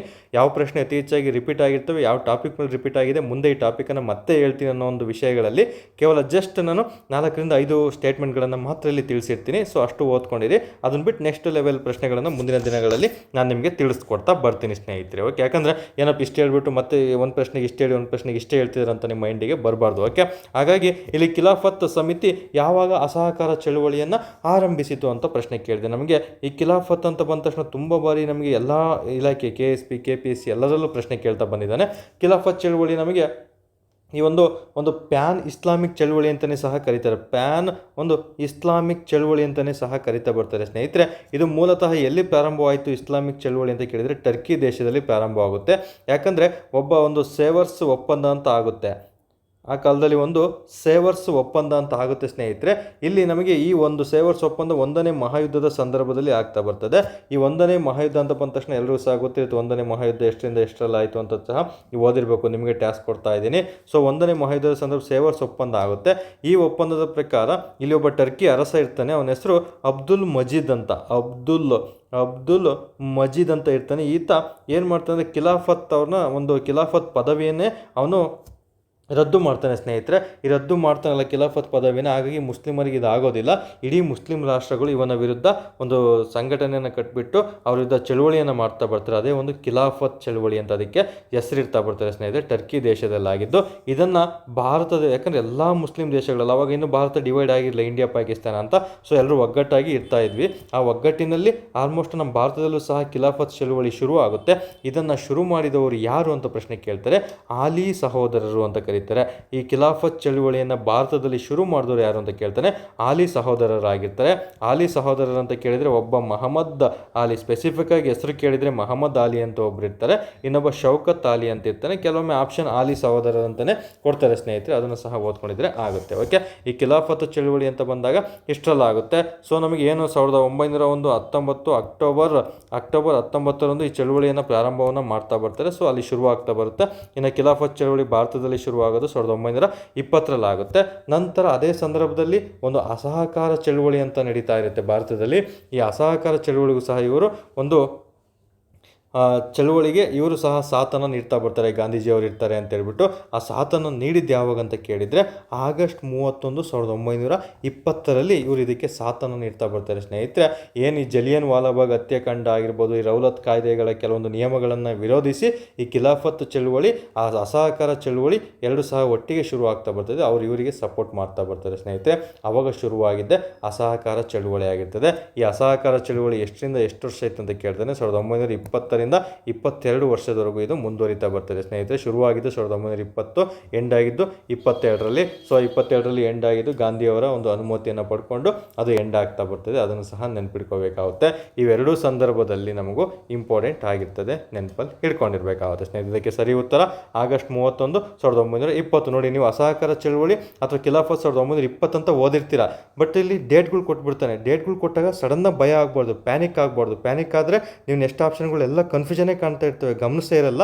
ಜಸ್ಟ್ ಗಮನಿಸಿ, ಆಗಸ್ಟ್ 31 ಅಂತ ಎಲ್ಲ ಆಪ್ಷನಲ್ಲೂ ಕೊಟ್ಟಿದ್ದಾನೆ. ಜಸ್ಟ್ ವರ್ಷ ಗೊತ್ತಿದ್ರೆ ಸಾಕಾಗುತ್ತೆ. ಹಾಗಾಗಿ 1920 ಆಗುತ್ತೆ. ಸೊ ಇಲ್ಲಿ ಪ್ಯಾನಿಕ್ ಆಗುವಂಥ ಅವಶ್ಯಕತೆ ಇಲ್ಲ ಸ್ನೇಹಿತರೆ. ಟ್ರಿಕ್ಕು ಸಹ ಏನಿಲ್ಲ, ಈಸಿಯಾಗಿ ತುಂಬ ಸುಲಭವಾಗಿ ಉತ್ತರವನ್ನು ನೀಡ್ತಾ ಬರ್ಬೋದಾಗುತ್ತೆ ನೀವು. ಓಕೆ, ನೆಕ್ಸ್ಟ್ ನಿಮಗೆ ಹಂಗೂ ಕನ್ಫ್ಯೂಷನ್ ಆಯ್ತು ಅಂದರೆ 1920 ಅಂತ ಇಟ್ಬಿಡ್ತೀರ. ನೆಕ್ಸ್ಟು ಡೈರೆಕ್ಟಾಗಿ ಆಗಸ್ಟ್ 31 ಅಂತ ಕೊಟ್ಬಿಟ್ಟು ಬೇರೆ ಎಲ್ಲ ಆಪ್ಷನ್ ಇತ್ತಂದರೆ ಕನ್ಫ್ಯೂಷನ್ ಮಾಡ್ಕೊಂಡಿದ್ದೀರಿ. 2 ಆದಮೇಲೆ ಎಷ್ಟು ಬರುತ್ತೆ? 3, 0 ಆದಮೇಲೆ ಎಷ್ಟು ಬರುತ್ತೆ? 1, ಆಗಸ್ಟ್ 31 ಅಂತ ನೀವು ನೆನ್ಪಿಟ್ಕೊಂಡ್ರೆ ಮುಂದಿನ ಎಕ್ಸಾಮ್ಗಳಿಗೆ ತುಂಬ ಸುಲಭ ಆಗ್ತಾ ಬರ್ತದೆ. ಇನ್ನು ಮುಂದಿನ ಪ್ರಶ್ನೆ ನೋಡ್ತಾ ಬರೋಣ.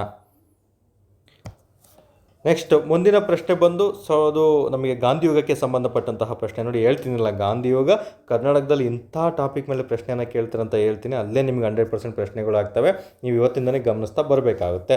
1916ರಲ್ಲಿ ಒಂದು ಲಕ್ನೋ ಆಗಬೇಕಿತ್ತು. 1916ರಲ್ಲಿ ಲಕ್ನೋ ಒಪ್ಪಂದ ಯಾರ ಮಧ್ಯೆ ಏರ್ಪಟ್ಟಿತು ಅಂತ ಪ್ರಶ್ನೆ ಕೇಳ್ತಾನೆ. ಯಾಕಂದರೆ ನಮಗೆ ಭಾರತದ ಒಂದು ಇತಿಹಾಸದಲ್ಲಿ ಗಾಂಧಿಯುಗ ಅಂತ ಬಂದ ತಕ್ಷಣ ಅಥವಾ ಮಂದಗಾಮಿಗಳು ತೀವ್ರಗಾಮಿಗಳು ಅಂತ ಬಂದಾಗ ನಮಗೆ ಯುಗಗಳು ಕಂಡು ಬರ್ತಿದೆ ಸ್ನೇಹಿತರೆ. ಮಂದಗಾಮಿಗಳು, ತೀವ್ರಗಾಮಿಗಳು. ಸೊ ಇಲ್ಲಿ ಲಕ್ನೋ ಒಪ್ಪಂದ ಅಂತ ಬಂದ ತಕ್ಷಣ ಎಷ್ಟರಲ್ಲಿ ಆಯಿತು ಅಂತ ಸಹ ಇಂಡೈರೆಕ್ಟ್ ಪ್ರಶ್ನೆ ಕೇಳ್ತಾನೆ. 1916ರಲ್ಲಿ ಆಗುತ್ತೆ ಸ್ನೇಹಿತರೆ.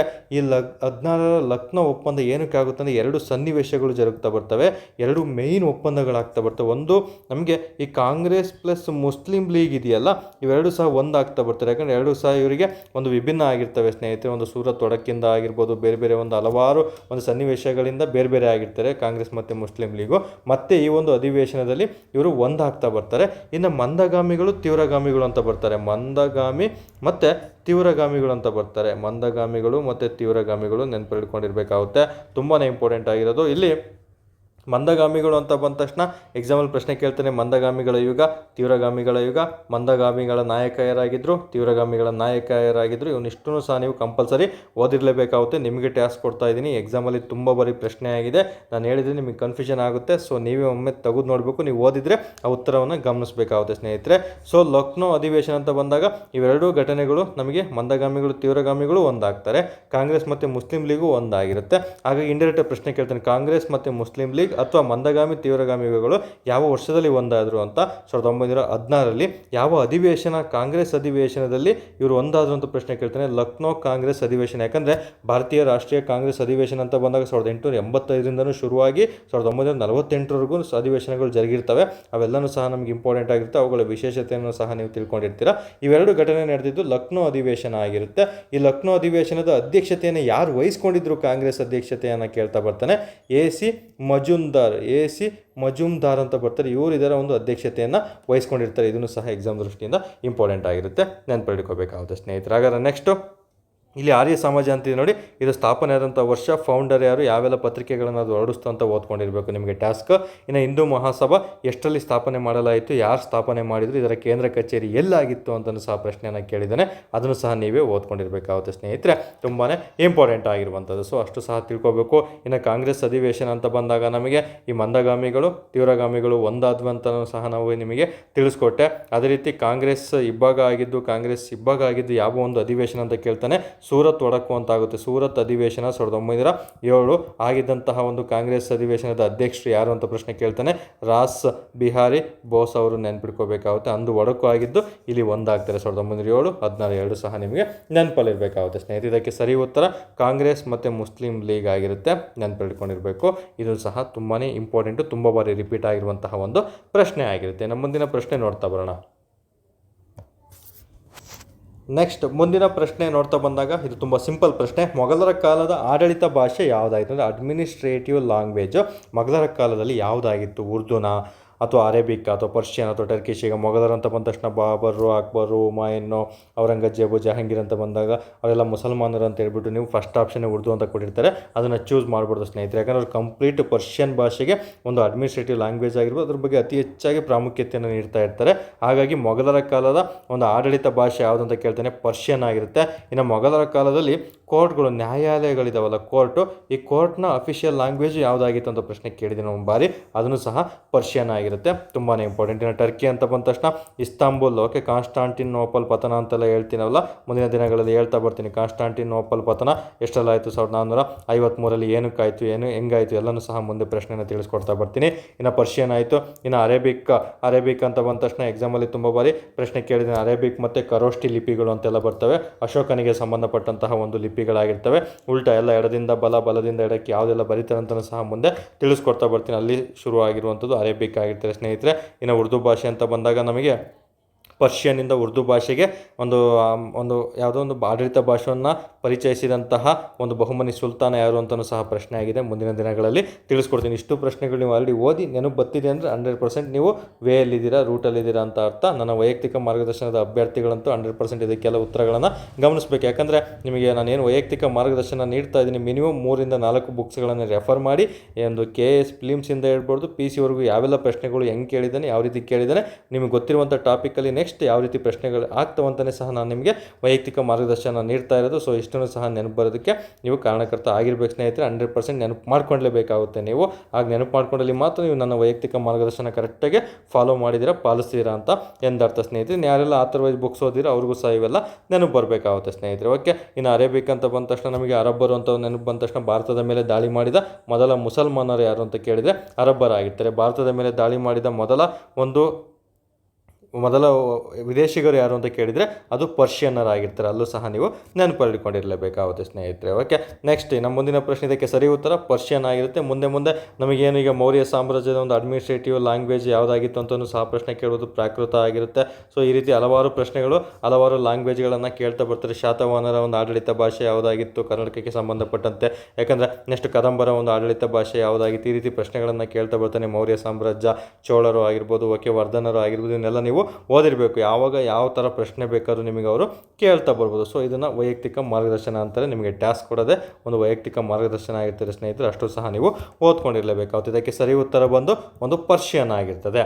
ನೆಕ್ಸ್ಟ್, ಯಾಕಂದರೆ ಎಲ್ಲನೂ ಸಹ ಎಕ್ಸ್ಪ್ಲೈನ್ ಮಾಡಬೇಕು. KA 708 ಎಕ್ಸಾಮ್ ಮುಗಿಯೋಷ್ಟೊತ್ತಿಗೆ ಆಲ್ಮೋಸ್ಟ್ ಒಂದು 50% ಅದು ಕ್ಲಿಯರ್ ಮಾಡಬೇಕು.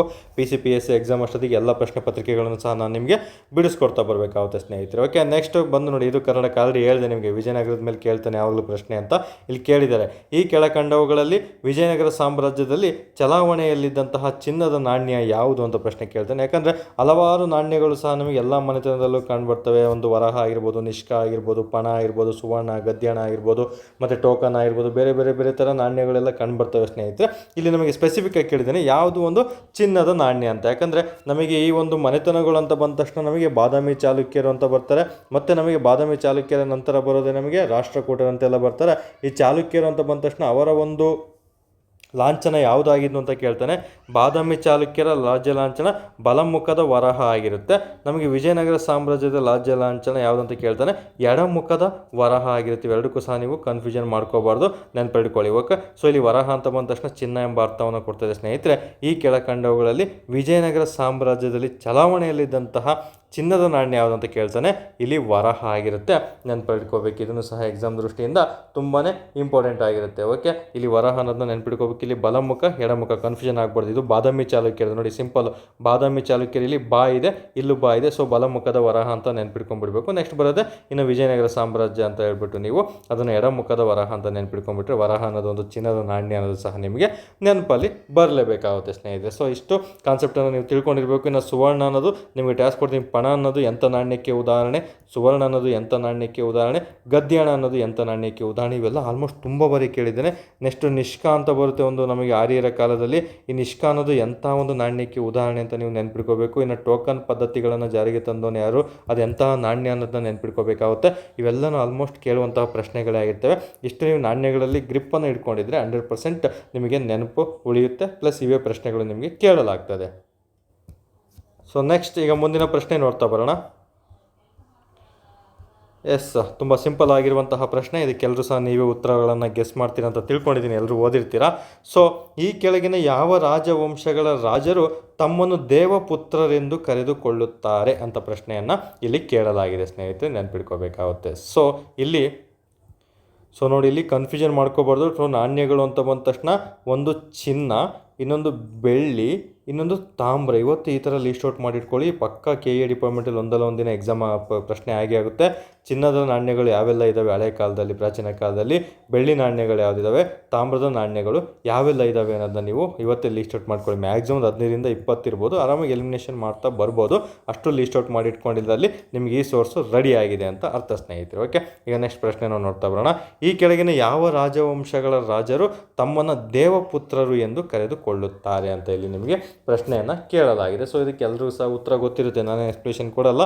ಅದಕ್ಕೆ ಸರಿ ಉತ್ತರ ಬಂದು ಕುಶಾಣರು ಆಗಿರ್ತಾರೆ ಸ್ನೇಹಿತರೆ. ಕುಶಾಣರು ತಮ್ಮನ್ನು ತಾವು ದೇವಪುತ್ರರು ಅಂತ ತಿಳ್ಕೊಡ್ತಾ ಬರ್ತಾರೆ. ಯಾಕಂದರೆ ಅತಿ ಹೆಚ್ಚಾಗಿ ಚಿನ್ನದ ನಾಣ್ಯಗಳನ್ನು ಸಹ ಪರಿಚಯ ಮಾಡಿದ್ದು ಇವರೇ ಆಗಿರ್ತಾರೆ. ಮೂರ್ತಿಗಳ ರೂಪದ ಚಿನ್ನದ ನಾಣ್ಯಗಳನ್ನು ಪರಿಚಯ ಮಾಡಿದ್ದು ಇವರೇ ಆಗಿರ್ತಾರೆ. ಸೊ ಹಾಗಾಗಿ ಇವೆಲ್ಲ ಇಂಪಾರ್ಟೆಂಟ್ ಆಗಿರ್ತವೆ. ಸೊ ದೇವಪುತ್ರರು ಎಂದು ತಮ್ಮನ್ನು ತಾವು ಯಾರು ಕರೆದುಕೊಂಡರು ಅಂತ ಕೇಳಿದರೆ ಕುಶಾಣರಾಗಿರ್ತಾರೆ. ಇನ್ನು ಸುವರ್ಣ ಯುಗದ ಕಾಲ ಅಂತ ನಾವು ಯಾರನ್ನು ಕರಿತೀವಿ ಅಂತ ಪ್ರಶ್ನೆ ಕೇಳ್ತಾನೆ. ಸುವರ್ಣ ಯುಗದ ಕಾಲ ಅಂತ ನಾವು ಯಾರನ್ನು ಕರಿತೀವಿ ಅಂತ ಕೇಳಿದರೆ ಗುಪ್ತರ ಕಾಲವನ್ನು ಸುವರ್ಣ ಯುಗದ ಕಾಲ ಅಂತ ಕರಿತಾ ಬರ್ತೀವಿ ಸ್ನೇಹಿತರೆ. ಇನ್ನು ಮೌರ್ಯ ಸಾಮ್ರಾಜ್ಯ ಅಂತ ಬಂದಾಗ ಭಾರತವನ್ನು ಆಳ್ವಿಕೆ ಮಾಡಿದಂಥ ಮೊದಲ ಮನೆತನ ಆಗಿರುತ್ತೆ. ನಮಗೆ ಚಂದ್ರಗುಪ್ತ ಮೌರ್ಯ ಅವರು ಅದರ ಸ್ಥಾಪಕ ಆಗಿರ್ತಾರೆ. ಯಾವ ರೀತಿ ಸ್ಥಾಪನೆ ಆಯಿತು ಅಂತಲೂ ಸಹ ನೀವು ಸ್ಟೋರಿಗಳನ್ನು ಕೌಟಿಲ್ಯನಿಂದ ಹಿಡಿದ್ಬಿಟ್ಟು ಎಲ್ಲ ಸ್ಟೋರಿಗಳನ್ನು ನೀವು ತಿಳ್ಕೊಂಡಿದ್ದೆ ಆದಲ್ಲಿ ಖಂಡಿತ ನಿಮಗೆ ಸಕ್ಸಸ್ ಸಿಗುತ್ತೆ ಸ್ನೇಹಿತರೆ. ಇನ್ನು ಶಾತವಾಹನರು ಅಂತ ಬಂದಾಗ ದಕ್ಷಿಣ ಭಾರತದಲ್ಲಿ ಉಗಮವಾದಂತಹ ಅಥವಾ ಕರ್ನಾಟಕ ಇತಿಹಾಸ ಮೊದಲ ಬಾರಿಗೆ ಪ್ರಾರಂಭವಾಗುವಂತಹ ಮನೆತನ ಯಾವುದು ಅಂತ ಕೇಳ್ತಾನೆ. ಅದು ಶಾತವಾಹನರ ಮನೆತನದಿಂದ ಇದು ಶುರುವಾಗ್ತಾ ಬರ್ತಾರೆ ಸ್ನೇಹಿತರೆ. ಇದನ್ನು ಸಹ ಎಕ್ಸಾಮ್ ದೃಷ್ಟಿಯಿಂದ ತುಂಬಾ ಇಂಪಾರ್ಟೆಂಟ್ ಆಗುತ್ತೆ. ಓಕೆ, ಇನ್ನು ನೋಡಿ, ಹಲವಾರು ಮನೆತನಗಳಲ್ಲಿ ಕೆಲವೊಬ್ಬರು ಇತಿಹಾಸಕಾರರು ಇತ್ತೀಚೆಗೆ ಅವುಗಳನ್ನು ಫೈಂಡ್ ಔಟ್ ಮಾಡಬೇಕಾದ್ರೆ ಹೇಳಿಕೆಗಳನ್ನು ನೀಡಿರ್ತಾರೆ. ಸೊ ನಮಗೆ ಶಾತವಾಹನರು ನೇಗಿಲನ್ನು ಹಿಡಿದರು ಅಂತೆಲ್ಲ ಹೇಳಿಕೆಯನ್ನು ನೀಡಿದವರು ಯಾರು, ಈ ರೀತಿ ಹೇಳಿಕೆಗಳನ್ನು ಪ್ರಶ್ನೆಗಳನ್ನು ನಮಗೆ ಅತಿ ಹೆಚ್ಚಾಗಿ KA ಡಿಪಾರ್ಟ್ಮೆಂಟ್ ಎಕ್ಸಾಮಲ್ಲಿ ಪ್ರಶ್ನೆಯನ್ನು ಕೇಳ್ತಾ ಬರ್ತಾನೆ. ಸೊ ಯಾರೆಲ್ಲ ಇತಿಹಾಸ ತಜ್ಞರು ಯಾವುದೇ ಒಂದು ಮನೆತನದ ಬಗ್ಗೆ ಆಗಿರ್ಬೋದು ಅಥವಾ ಯಾವುದೇ ಒಂದು ವ್ಯಕ್ತಿ ಬಗ್ಗೆ ಏನಾದರೂ ಸ್ಟೇಟ್ಮೆಂಟನ್ನು ನೀಡಿದರೆ, ಈಗ ಫಾರ್ ಎಕ್ಸಾಂಪಲ್ ಮಹಮ್ಮದ್ ಬಿನ್ ತುಗ್ಲಕನ ಮೇಲೆ ಪ್ರಶ್ನೆಗಳನ್ನು ಹುಚ್ಚಿದೋರೆ ಅಂತೆಲ್ಲ ಹೇಳ್ತಾರೆ, ಯಾರ ಹತ್ರ ಹೇಳಿದರು, ಈ ರೀತಿ ಹಲವಾರು ರೂಪಾಯಿಗಳ ರಾಜ ಅಂತ ಯಾರಿಗೆ ಹೇಳಿಕೆಯನ್ನು ನೀಡಿದರು ಅನ್ನೋದನ್ನ ನೀವು ನೆನಪಲ್ಲಿ ಇಟ್ಕೊಂಡಿದ್ದಲ್ಲಿ ಅಲ್ಲೂ ಸಹ ಪ್ರಶ್ನೆಗಳನ್ನು ಕೇಳುವಂಥ ಚಾನ್ಸಸ್ಸು ತುಂಬಾ ಇರ್ತದೆ ಸ್ನೇಹಿತರೆ. ಸೊ ಇಲ್ಲಿ ನಮಗೆ ಈ ಕೆಳಗಿನ ಯಾವ ರಾಜವಂಶಗಳ ರಾಜರು ತಮ್ಮನ್ನು ದೇವಪುತ್ರರು ಎಂದು ಕರೆದುಕೊಳ್ಳುತ್ತಾರೆ ಅಂತ ಪ್ರಶ್ನೆ ಕೇಳ್ತಾನೆ. ಇಲ್ಲಿ ಸರಿ ಉತ್ತರ ಕುಶಾಣರು ಆಗಿರ್ತಾರೆ. ಇನ್ನು ಕುಶಾಣರು ಅಂತ ಬಂದಾಗ ಮೊದಲ ಬಾರಿಗೆ ಬಂದವನು ಯಾರು ಅಂತ ಪ್ರಶ್ನೆ ಎಲ್ಲ ಕೇಳ್ತಾನೆ. ನಮಗೆ ಮೊದಲ ಬಾರಿಗೆ ಚಿನ್ನದ ನಾಣ್ಯವನ್ನು ಜಾರಿಗೆ ತಂದಂತಹ ಕುಶಾಣರು ಯಾರು ಅಂತ ಕೇಳ್ತಾನೆ. ಇನ್ನು ಶಕ ವರ್ಷವನ್ನು ಶುರು ಮಾಡಿದಂತಹ ಕುಶಾಣ ದೊರೆ ಯಾರು ಅಂತ ಕೇಳ್ತಾನೆ. ಕುಶಾಣರಲ್ಲಿ ನಮಗೆ ಕ್ಯಾಪಿಟಲ್ ಸಿಟಿ, ಅವರ ರಾಜಧಾನಿಗಳು ಯಾವುದೆಲ್ಲ ಆಗಿತ್ತು ಅಂತ ಪ್ರಶ್ನೆಯನ್ನು ಕೇಳಲಾಗ್ತದೆ. ಅಲ್ಲಿ ಬರುವಂತಹ ಪ್ರಮುಖ ಒಂದು ವೈದ್ಯಕೀಯ ಕ್ಷೇತ್ರದಲ್ಲಿ ಪ್ರಾಮುಖ್ಯತೆಯನ್ನು ಪಡ್ಕೊಂಡಿರ್ತಾರಲ್ಲಿ ಯಾರೆಲ್ಲ ವೈದ್ಯರು ಬರ್ತಾರೆ ಅವ್ರ ಕಾಲದಲ್ಲಿ, ಕುಶಾಣರ ಕಾಲದಲ್ಲಿ ಅಥವಾ ಒಂದು ನಮಗೆ ಕನಿಷ್ಕನ ಕಾಲದಲ್ಲಿ ಅನ್ನೋದು ಸಹ ನೀವು ನೆನಪಿಟ್ಕೊಂಡಿದ್ದೆ. ಅದರಲ್ಲಿ ಆಲ್ಮೋಸ್ಟ್ ಪ್ರಶ್ನೆಗಳು ಸಹ ಅಲ್ಲೇ ನಿಮಗೆ ಕೇಳಲಾಗ್ತದೆ ಸ್ನೇಹಿತರೆ. ತುಂಬಾ ಇಂಪಾರ್ಟೆಂಟ್ ಆಗಿರ್ಬೋದು. ಓಕೆ, ಇನ್ನು ಇವ್ರ ಕಾಲದಲ್ಲಿ ಒಂದು ಕಲೆಯನ್ನು ಸಹ ಜಾರಿಗೆ ತರ್ತಿರೋದು ಎಂಥ ಕಲೆ ಅನ್ನೋದು ಸಹ ನೀವು ನೆನಪು ಮಾಡ್ಕೋಬೇಕಾಗುತ್ತೆ. ಅಲ್ಲೂ ಸಹ ಎಕ್ಸಾಮ್ ದೃಷ್ಟಿಯಿಂದ ಕೇಳ್ತಾನೆ. ನಾ ಕಲೆಯ ಒಂದು ಪಿತಾಮಹ ಅಥವಾ ಕಲೆಗೆ ಯಾರು ಫೇಮಸ್ ಆಗಿದ್ರು ಅಂತಲೂ ಪ್ರಶ್ನೆಯನ್ನು ಕೇಳ್ತಾ ಬರ್ತಾನೆ. ಅವನ್ನೆಲ್ಲ ಓದಿದ್ದೆ ಆದಲ್ಲಿ ಖಂಡಿತ ಒಂದು ಕುಶಾಣರ ಬಗ್ಗೆ ನೀವು ಚೆನ್ನಾಗಿ ಓದಿದ್ದೀರಾ ಅಂತ ಅರ್ಥ ಆಗಿರ್ತಾರೆ ಸ್ನೇಹಿತರೆ. ಸೊ ಸರಿ ಉತ್ತರ ಯಾವುದು ಇಲ್ಲಿ ಕುಶಾಣರು ಆಗಿರ್ತದೆ, ನೆನಪಲ್ಲಿರ್ಬೇಕು. ಇನ್ನು ಸುವರ್ಣ ಯುಗದ ಬಗ್ಗೆ ಅಂತೂ ತುಂಬ ಬಾರಿ ಪ್ರಶ್ನೆ ಆಗಿದೆ, ಗುಪ್ತರು ಅಂತ ನೀವು ನೆನಪಿಟ್ಕೋಬೇಕಾಗುತ್ತೆ. ನೆಕ್ಸ್ಟ್ ಬರುವಂಥ ಪ್ರಶ್ನೆ ನೋಡ್ತಾ ಬರೋಣ. ಎಸ್, ಇದು ಈಗಿನ ತಾನೇ ಶಾತವಾಹನರು ಅಂತ ಹೇಳಿದೆ, ಶಾತವಾಹನರ ಬಗ್ಗೆ ಪ್ರಶ್ನೆ ಕೇಳಿದ್ದೇನೆ. KA ಅಂತ ಹೇಳಿದ್ನಲ್ಲ, ಒಂದು ಕರ್ನಾಟಕದ ಇತಿಹಾಸದ ಬಗ್ಗೆನೇ ಅತಿ ಹೆಚ್ಚಾಗಿ ಪ್ರಶ್ನೆಗಳನ್ನು ಅವರು ಕೇಳ್ತಾ ಬರ್ತಾರೆ. ಹಾಗಾಗಿ ನೆಕ್ಸ್ಟ್ ಪ್ರಶ್ನೆ ಸಹ ಅಷ್ಟೇ ಕರ್ನಾಟಕ ಇತಿಹಾಸಕ್ಕೆ ಸಂಬಂಧಪಟ್ಟಿದ್ದು. ಒಬ್ಬ ಆಲ ಅಂತ ಕವಿ ಇರ್ತಾನೆ, ಶಾತವಾಹನರ ದೊರೆ. ಅವನು ಗತಾ ಸಪ್ತಸತಿ ಎಂಬ ಕೃತಿಯನ್ನು ಯಾವ ಭಾಷೆಯಲ್ಲಿ ಬರೆದನು ಅಂತ ಪ್ರಶ್ನೆಯನ್ನು ಕೇಳಲಾಗಿದೆ.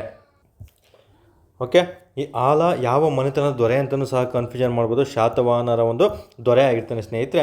ಈ ಶಾತವಾಹನರು ಅಂತ ಬಂದ ತಕ್ಷಣ ಇವ್ರ ಬಗ್ಗೆ ಸ್ವಲ್ಪ ಮಾಹಿತಿಯನ್ನು ನೀವು ತಿಳ್ಕೊಂಡಿರಲೇಬೇಕಾಗುತ್ತೆ. ತುಂಬಾ ಇಂಪಾರ್ಟೆಂಟ್ ಆಗಿರುವಂಥದ್ದು. ಯಾಕಂದರೆ ಇಲ್ಲಿ ಶಾತವಾಹನರ ಸ್ಥಾಪಕ ಅಂತ ಒಬ್ಬ ಬರ್ತಾನೆ, ಸಿಮುಖ ಅಂತ. ಇವರ ಒಂದು ರಾಜಧಾನಿ ಯಾವುದಾಗಿತ್ತು ಅಂತೆಲ್ಲ ಪ್ರಶ್ನೆನ ಕೇಳ್ತಾರೆ. ಇವರ ರಾಜ್ಯ ಲಾಂಛನ ಯಾವುದೇ, ನೀವು ಇತಿಹಾಸ ಓದ್ತಾ ಇದ್ದೀರಂದರೆ ಅವುಗಳ ರಾಜಧಾನಿ ಕಂಪಲ್ಸರಿ ಓದಿರಬೇಕು, ಅವರ ರಾಜ್ಯ ಲಾಂಛನ ಕಂಪಲ್ಸರಿ ಓದಿರಬೇಕು, ಅವರ ಪ್ರಮುಖ ಅಥವಾ ಪ್ರಸಿದ್ಧ ದೊರೆಗಳು ಯಾರು ಮತ್ತು ಪುನರ್ಸ್ಥಾಪಕರು ಯಾರಾದರೂ ಇದ್ದಾರಾ ಅಂತಲೂ ಸಹ ನೀವು ಓದಿರಬೇಕಾಗುತ್ತೆ. ಅದರ ಸ್ಥಾಪಕರು ಯಾರು ಅಂತಲೂ ಸಹ ನೀವು ಓದಿರಬೇಕಾಗುತ್ತೆ. ಅವ್ರಿಗೆ ಏನಾದರೂ 2 ರಾಜಧಾನಿ ಇದ್ದರೆ ಆ 2ನೇ ರಾಜಧಾನಿ ಮಾಡ್ಕೊಂಡವನೇ ಯಾರು ಅಥವಾ 3ನೇ ರಾಜಧಾನಿಯನ್ನು ಮಾಡ್ಕೊಂಡವರು ಸ್ಥಳಾಂತರಿಸಿದವರು ಯಾರು ಅಂತ ನೀವು ಓದಿರಲೇಬೇಕಾಗುತ್ತೆ. ಮತ್ತು ಫೈನಲ್ ಕೊನೆಯ ದೊರೆ ಯಾರಾಗಿದ್ದರು ಅಂತಲೂ ಸಹ ನೀವೆಲ್ಲ ಮನೆತನಗಳನ್ನು ತಿಳ್ಕೊಂಡಿದ್ದೆ ಆದಲ್ಲಿ 1ರಿಂದ 2 ಅಂಕಗಳು ಯಾವಾಗಲೂ ನಿಮಗೆ ಎಲ್ಲ ಎಕ್ಸಾಮ್ಗಳಲ್ಲೂ ಫಿಕ್ಸ್ ಆಗಿರ್ತವೆ, ನೆನಪಿಟ್ಕೋಬೇಕು. ಇಷ್ಟು ಸಹ ನೀವು ತಿಳ್ಕೊಂಡಿದ್ದೆ ಆದಲ್ಲಿ ಖಂಡಿತ ಬೇಸಿಕ್ ಅಂಶಗಳಲ್ಲಿ ಪ್ರಶ್ನೆಗಳು ಬಂದಾಗ ನೀವು ಪರ್ಫೆಕ್ಟಾಗಿ ಓದಿದರೆ 100% ಮಾರ್ಕ್ಸ್ ಯಾವುದೇ ಕಾರಣಕ್ಕೂ ನಿಮಗೆ ಮೈನಸ್ ಆಗೋದಿಲ್ಲ, ಎಲ್ಲ ಪ್ಲಸ್ ಆಗ್ತಾನೆ ಬರ್ತವೆ ಸ್ನೇಹಿತರೆ. ಓಕೆ, ಈ ಆಲ ಅಂತ ಬಂದ ತಕ್ಷಣ ಇವನು ಶಾತವಾಹನರ ಒಂದು 17ನೇ ದೊರೆ ಅಂತ ಸ್ಪೆಸಿಫಿಕ್ ಬುಕ್ಕಲ್ಲಿ ಮೆನ್ಷನ್ ಮಾಡಿರ್ತಾನೆ. ಯಾಕಂದರೆ ಒಂದು ಬಾರಿ ಯಾವುದೋ ಎಕ್ಸಾಮಲ್ಲಿ ಪ್ರಶ್ನೆ ಆಗಿದೆ.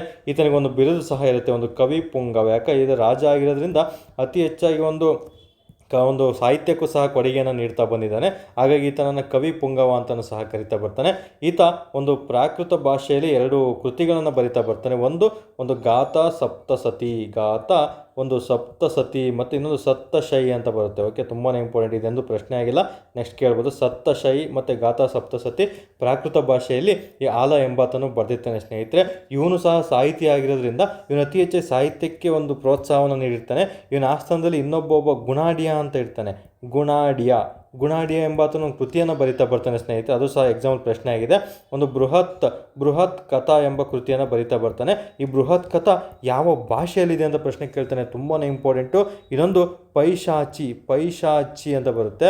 ಈ ಪೈಶಾಚಿ ಭಾಷೆ ಅಂತಲೇ ಕೆಲವೊಮ್ಮೆ ಕೊಡ್ತಾ ಬರ್ತಾನೆ, ಅಥವಾ ಪೈಶಾಚಿ ಪ್ರಾಕೃತದಲ್ಲಿ ಒಂದು ವಿಧ. ಓಕೆ, ಪೈಶಾಚಿ ಪ್ರಾಕೃತ ಎಂಬ ಭಾಷೆಯಲ್ಲಿ ಈ ಬೃಹತ್ ಕಥಾವನ್ನ ಕೃತಿಯನ್ನು ಈ ಗುಣಾಢ್ಯ ಬರೆದಿರ್ತಾನೆ. ಗುಣಾಢ್ಯ ಯಾರ ಆಸ್ಥಾನದಲ್ಲಿದೆ ಅಂತ ಕೇಳಿದರೆ ಅದು 17ನೇ ದೊರೆ ಆಲನ ಆಸ್ಥಾನದಲ್ಲಿರ್ತಾನೆ. ನೆನಪಿಟ್ಕೋಬೇಕು. ಇದನ್ನು ಸಹ ಎಕ್ಸಾಮಲ್ಲಿ ತುಂಬಾ ಇಂಪಾರ್ಟೆಂಟ್ ಆಗಿರ್ತಾರೆ ಸ್ನೇಹಿತರೆ. ಎಕ್ಸಾಮಲ್ಲಿ ಯಾವ ರೀತಿ ಬೇಕಾದ್ರೂ ನಿಮಗೆ ಪ್ರಶ್ನೆಯನ್ನು ಕೇಳ್ತಾ ಬರ್ಬೋದು, ತುಂಬ ಕೇರ್ಫುಲ್ಲಾಗಿ ಓದ್ಕೋಬೇಕು. ಹಾಗಾದರೆ ಇಲ್ಲಿ ನಮಗೆ ಗತಾ ಸಪ್ತಸತಿ ಸಪ್ತಶ ಯಾವ ಭಾಷೆಯಲ್ಲಿದೆ?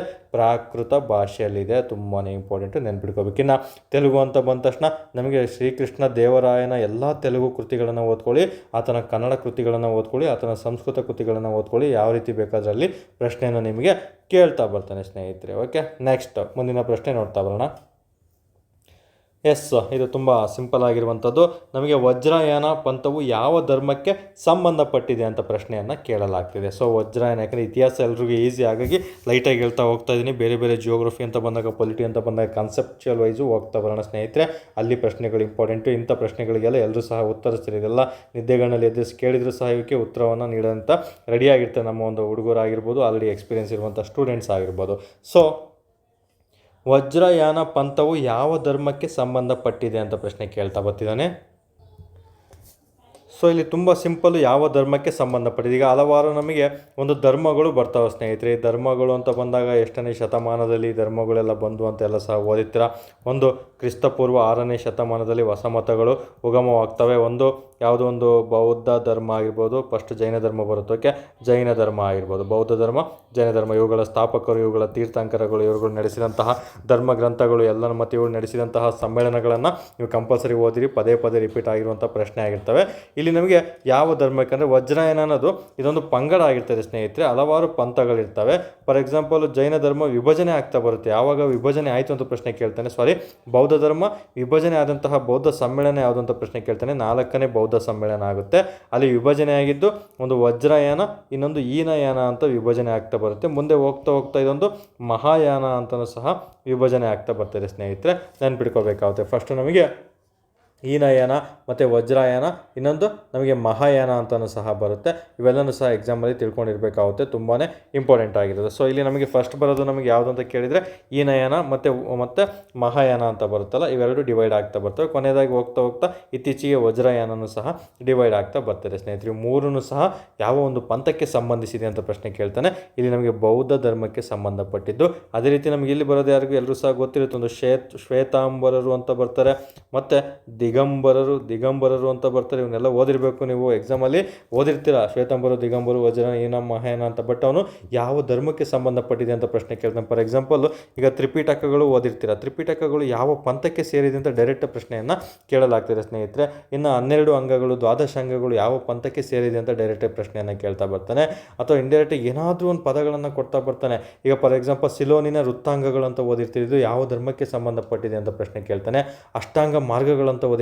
ಇದು ಯಾವ ಧರ್ಮಕ್ಕೆ ಸಂಬಂಧಪಟ್ಟಿದೆ ಅಂತ ಪ್ರಶ್ನೆ ಕೇಳ್ತಾನೆ. ಸೊ ಓದಬೇಕಾದ್ರೆ ನೀವು ಹೆಂಗೆ ಓದ್ತಿರೋದು ಇಂಪಾರ್ಟೆಂಟ್ ಅಲ್ಲ, ಯಾವ ರೀತಿ ಪ್ರಶ್ನೆ ಕೇಳ್ತಾನೆ ಅವನು ಅಂತ ಓದ್ತಿರಲ್ಲ, ಅವಾಗ ನಿಮ್ಗೆ ಎಕ್ಸಾಮಲ್ಲಿ ಕನ್ಫ್ಯೂಷನ್ ಆಗಲ್ಲ. ಆ ರೀತಿ ಓದ್ಕೋಬೇಕಾಗುತ್ತೆ ಸ್ನೇಹಿತರು. ಓಕೆ, ಜೈನ ಧರ್ಮ, ನಮಗೆ ಬೌದ್ಧ ಧರ್ಮ. ನೆಕ್ಸ್ಟ್ ಈ ರೀತಿ ಪ್ರಶ್ನೆಯನ್ನು ಕೇಳೋದು. ನೆಕ್ಸ್ಟ್ ಪ್ರಶ್ನೆ ಇದನ್ನು ಕೇಳ್ತಾ ಬರ್ತಾನೆ. ಇನ್ನು ವಜ್ರಯಾನ, ಹೀನಯಾನ, ಮಹಾಯಾನ, ಇದಕ್ಕೆ ಯಾರು ಸಪೋರ್ಟ್ ಮಾಡಿದ್ರು, ಇದಕ್ಕೆ ಅತಿ ಹೆಚ್ಚಾಗಿ ಯಾರಿಂದ ಪ್ರಭಾವಿತವಾಯಿತು, ಇದನ್ನು ಅತಿ ಹೆಚ್ಚಾಗಿ ಯಾರು ಸಪೋರ್ಟ್ ಮಾಡಿದ್ರು, ಇದು ಎಷ್ಟನೇ ಶತಮಾನ, ಇದೆಷ್ಟನೇ ಶತಮಾನ, ಮತ್ತು ಇವು ಮೂರುಗಳ ವಿಶೇಷತೆಗಳನ್ನು ಓದಿದ್ದೇ ಆದಲ್ಲಿ ನೆಕ್ಸ್ಟ್ ಪ್ರಶ್ನೆಗಳು ಬಂದರೆ ವಿಶೇಷತೆಗಳ ಮೇಲೆ ಪ್ರಶ್ನೆಯನ್ನು ಕೇಳಲಾಗ್ತದೆ.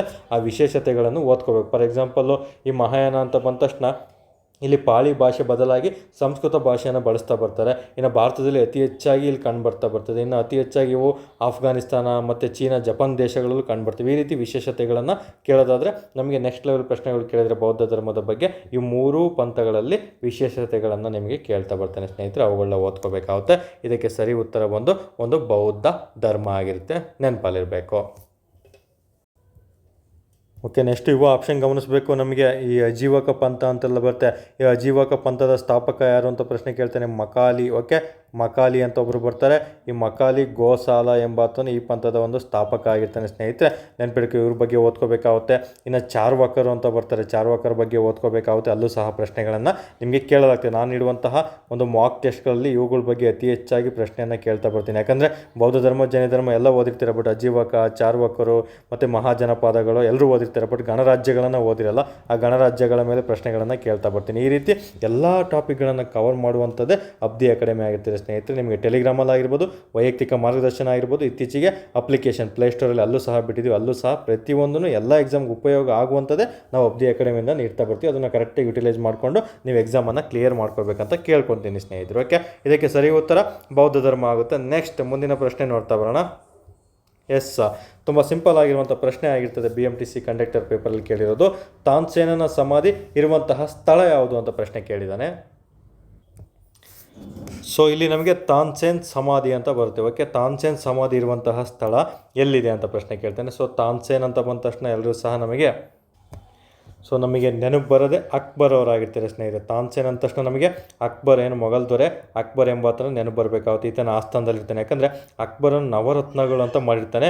ಈ ನವರತ್ನಗಳು ಅಥವಾ ನವರತ್ನಸ್ ಅಂತ ಕರಿತಾ ಬರ್ತಾರೆ, ಅಥವಾ ಇದನ್ನು 9 ಜೆವೆಲ್ಸ್ ಅಂತಲೂ ಸಹ ಕರಿತಾ ಬರ್ತಾರೆ. ಈ ನವರತ್ನಗಳಲ್ಲಿ ಒಬ್ಬರು ತಾನ್ಸೇನ್ ಸಹ ಆಗಿರ್ತಾರೆ. ಇವರ ಆಸ್ಥಾನದಲ್ಲಿರ್ತಾರೆ. ತುಂಬಾ ಇಂಪಾರ್ಟೆಂಟ್, ನೆನ್ಪಿಟ್ಕೊಳ್ಳಿ. ಈ ತಾನ್ಸೇನ್ ಎಂಬಾತನು ನಮಗೆ ಒಂದೊಂದೇ ಮಧ್ಯಪ್ರದೇಶದ ಒಂದು ಗ್ವಾಲಿಯರಿಗೆ ಸಂಬಂಧಪಟ್ಟಿರ್ತಾರೆ ಸ್ನೇಹಿತರೆ.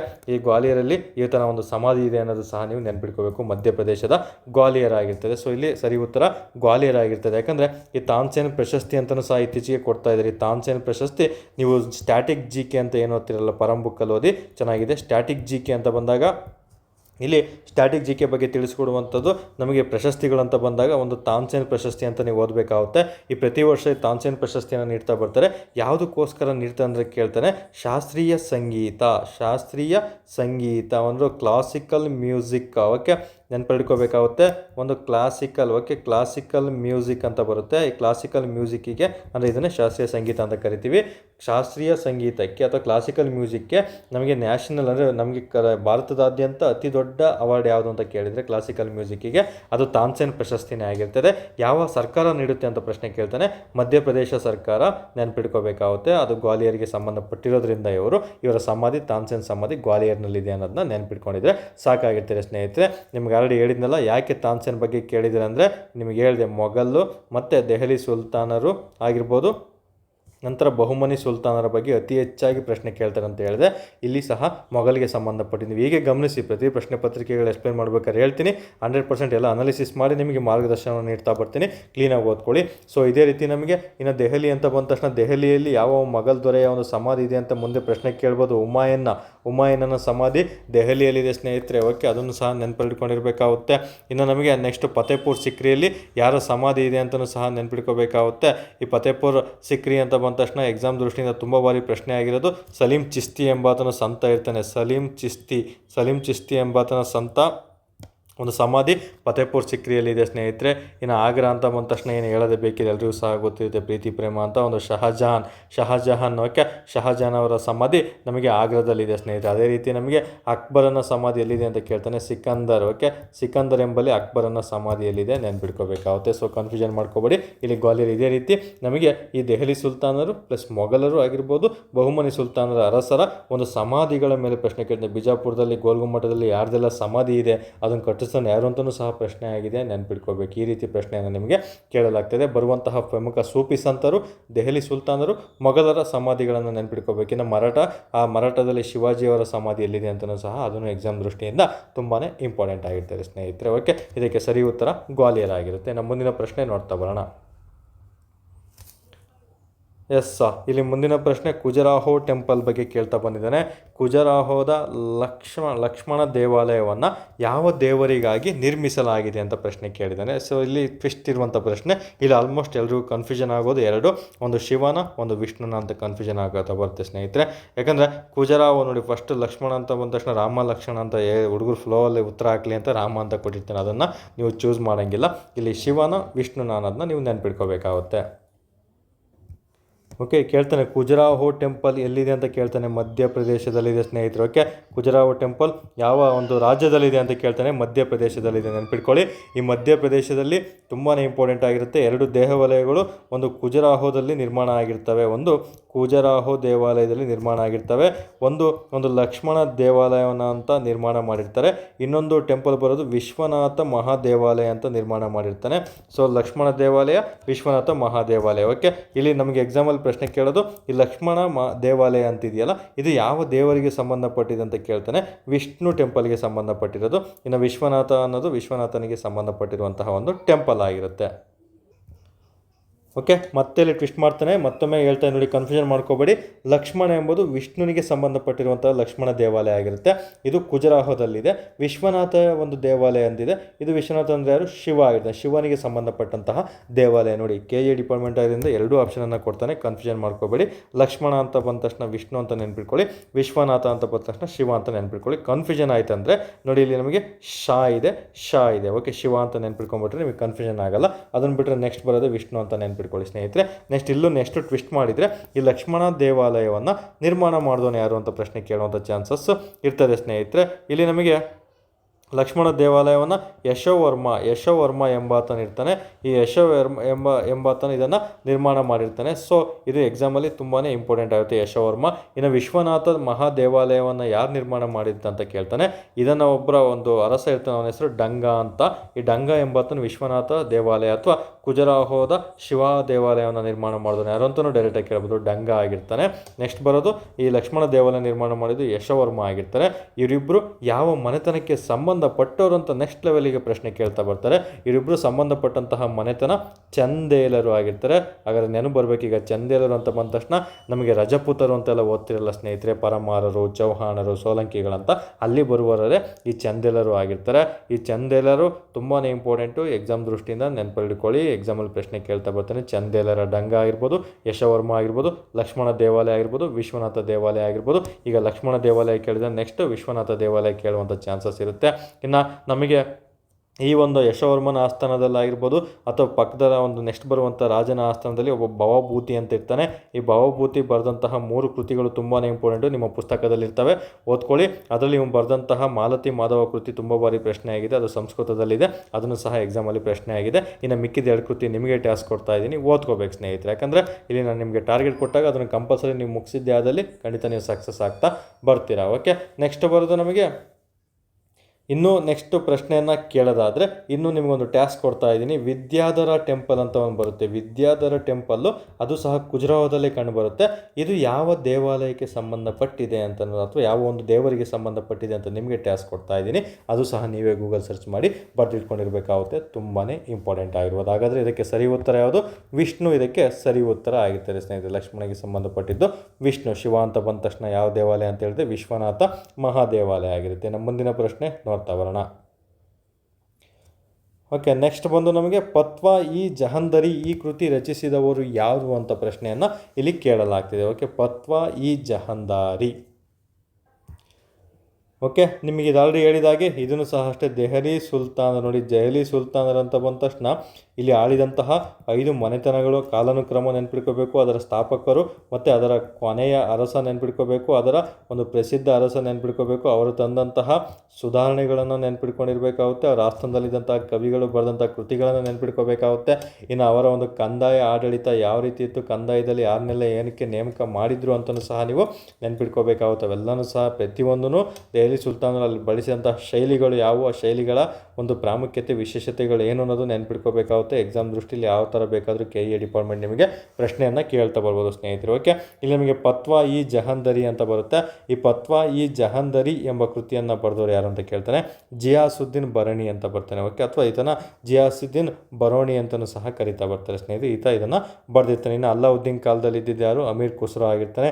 ಈ ಅಮೀರ್ ಖುಸ್ರೋ ಅವರ ಪ್ರಮುಖ ಒಂದು ಕೃತಿ ಯಾವುದು ಅಂತ ಕೇಳ್ತಾನೆ, ಒಂದು ತುಗಲಕ್ ನಾಮ ಬರೆದವನು ಯಾರು ಅಂತ ಪ್ರಶ್ನೆ ಕೇಳ್ತಾನೆ, ಅಮೀರ್ ಖುಸ್ರೋ ಆಗಿರ್ತಾರೆ. ಇನ್ನು ನಮಗೆ ಲೈಲಾ ಮಜ್ನು ಅಂತ ಬರುತ್ತೆ. ಈ ಲೈಲಾ ಮಜ್ನು ಅಂತ ಬರೆದಿದ್ದು ಸಹ ಒಂದು ನಮಗೆ ಯಾರು, ಅಮೀರ್ ಖುಸ್ರೋ ಅವರಾಗಿರ್ತಾರೆ. ಇನ್ನು ಹಲವಾರು ಕೃತಿಗಳನ್ನು ಬರೆದಿರ್ತಾರೆ, ನೀವೇ ಓದ್ಕೋಬೇಕಿನ್ನ. ಫಿರ್ದೋಷಿ ಬರೆದಿದ್ದು ತುಂಬ ಬಾರಿ ರಿಪೀಟ್ ಆಗಿರೋದು ಶಹನಾಮ ಎಂಬ ಕೃತಿಯನ್ನು ಈ ಫಿರ್ದೋಷಿ ಬರೆದಿರ್ತಾನೆ ಸ್ನೇಹಿತರೆ. ಇಲ್ಲೂ ಸಹ ಎಕ್ಸಾಮಲ್ಲಿ ಪ್ರಶ್ನೆ ಪದೇ ಪದೇ ಕೇಳಿರುವಂಥದ್ದು. ಅದೇ ರೀತಿ ಇಬ್ನಿ ಬಟುಟಾ ಅಂತೆಲ್ಲ ಬರ್ತಾರೆ, ಮಲ್ಲಿಕ್ ಮಹಮ್ಮದ್ ಜೈಸಿ ಅಂತ ಬರ್ತಾರೆ, ಮತ್ತು ಮೀನಾಸ್ ಉಸ್ ಸಿರಾಜ್ ಅಂತ, ಉದ್ಬಿ, ಫಿರ್ದೋಷಿ ಎಲ್ಲ ತುಂಬ ಆಲ್ಬೆರೋನಿ ಬರ್ತಾರೆ. ಅವರೆಲ್ಲ ಕೃತಿಗಳು ಸಹ ನಮಗೆ ದೆಹಲಿ ಸುಲ್ತಾನರ ಪ್ರಮುಖ ಕೃತಿಗಳಂತಲೇ ಎಲ್ಲ ಪುಸ್ತಕಗಳಲ್ಲೂ ಟಾಪಿಕ್ ಕೊಟ್ಟಿರ್ತಾರೆ. ಅದನ್ನು ನೀವು ಕಂಪಲ್ಸರಿ ಕವರ್ ಮಾಡಿರಲೇಬೇಕಾಗುತ್ತೆ. ಯಾಕಂದರೆ ನಾನು ಎಷ್ಟೇ ಹೇಳಿದ್ರು ನೀವು ಅದನ್ನು ಓದಲೇಬೇಕಾಗುತ್ತೆ. ನಿಮಗೆ ಮಾರ್ಗದರ್ಶನ ಕೊಡ್ತಾ ಇದ್ದೀನಿ ಏನು ಕೇಳ್ತಾನೆ ಅಂತ. ಅಷ್ಟು ಟಾಸ್ಕನ್ನು ನೀವು ಮುಗಿಸ್ಕೊಂಡಿದ್ದೆ ಆದಲ್ಲಿ ಖಂಡಿತ ಈ ಒಂದು ಕೃತಿಗಳಲ್ಲಿ ನಿಮಗೆ ಕನ್ಫ್ಯೂಷನ್ ಆಗಲ್ಲ. ದೆಹಲಿ ಸುಲ್ತಾನರ ಅಷ್ಟರಲ್ಲಿ ನಿಮಗೆ ಪ್ರಶ್ನೆಗಳನ್ನು ಕೇಳಲಾಗ್ತದೆ ಸ್ನೇಹಿತರೆ. ಮುಂದೆ ಪ್ರಶ್ನೆಗಳು ಸಹ ಕೇಳಿದರೆ ಬೇರೆ ಬೇರೆ ಕೃತಿಗಳನ್ನು, ಅವುಗಳು ಸಹ ನಿಮಗೆ ಎಕ್ಸ್ಪ್ಲೇನ್ ಮಾಡ್ತಾ ಹೋಗ್ತೀನಿ. ಇಲ್ಲಿ ಜಿಯಾಸುದ್ದೀನ್ ಬರೋಣಿ ಅನ್ನೋದು ಇಂಪಾರ್ಟೆಂಟ್ ಆಗಿರ್ತದೆ, ಇದಕ್ಕೆ ಸರಿ ಉತ್ತರ ಆಗಿರ್ತದೆ. ಇನ್ನು ನೆಕ್ಸ್ಟ್ ಪ್ರಶ್ನೆ ನೋಡ್ತಾ ಬರೋಣ. ಎಸ್, ತುಂಬ ಸಿಂಪಲ್ ಆಗಿರುವಂತಹ ಪ್ರಶ್ನೆ ಆಗಿರುತ್ತೆ. ಸೊ ನಮಗೆ KE ಡಿಪಾರ್ಟ್ಮೆಂಟ್ ನಾನು ಗಮನಿಸ್ದಂಗೆ ಅಷ್ಟೊಂದು ಟಫೆಸ್ಟ್ ಏನು ಕೇಳ್ತಾ ಇಲ್ಲ, ಬಟ್ ಕನ್ಫ್ಯೂಷನಿಂಗ್ ಆಪ್ಷನನ್ನು ಕೊಡ್ತಾ ಇದ್ದಾರೆ ಹಿಸ್ಟ್ರಿಲಿ. ಅವನು ಸ್ವಲ್ಪ ಯಾರು ಸಬ್ಜೆಕ್ಟನ್ನು ಕ್ಲೀನಾಗಿ ಓದ್ಕೊಂಡಿರ್ತಾರೋ ಅವ್ರು ಈಸಿಯಾಗಿ ಅದರ ಉತ್ತರವನ್ನು ಗೆಲ್ಬೋದು ಸ್ನೇಹಿತರೆ. ಓಕೆ, ಇಲ್ಲಿ ಯಾವ ಕವಿಯನ್ನು ಕುಮಾರ ವಾಲ್ಮೀಕಿ ಎಂದು ಕರೆಯುತ್ತೇವೆ ಅಂತ ಪ್ರಶ್ನೆ ಕೇಳಿದ್ದಾನೆ. ಓಕೆ, ಇದು ಒಂದು ಸ್ಟ್ಯಾಟಿಕ್ ಜಿಕೆಗೆ ಸಂಬಂಧಪಟ್ಟಿದ್ದು. ಓಕೆ, ನಮಗೆ ಯಾಕಂದರೆ ಸ್ಟ್ಯಾಟಿಕ್ ಜಿಕೆ ಅಂತ ಬಂದ ತಕ್ಷಣ ಕವಿಗಳ ಪರಿಚಯ ಅಥವಾ ನಮಗೆ ಪ್ರಮುಖ ವ್ಯಕ್ತಿಗಳ ಬಿರುದುಗಳು ಅಂತೆಲ್ಲ ಬರ್ತವೆ. ಸೊ ಪ್ರಮುಖ ಮನೆತನಗಳ ರಾಜರ ಒಂದು ಬಿರುದುಗಳು ಅಂತಲೂ ಬರ್ತವೆ, ಮತ್ತು ಪ್ರಮುಖ ಮನೆತನಗಳ ಲಾಂಛನ ಅಂತ ಹೇಳ್ಬಿಟ್ಟು ಸ್ಟ್ಯಾಟಿಕ್ ಜಿಕೆಯಲ್ಲಿ ಟಾಪಿಕ್ ಬರ್ತವೆ ಸ್ನೇಹಿತರೆ.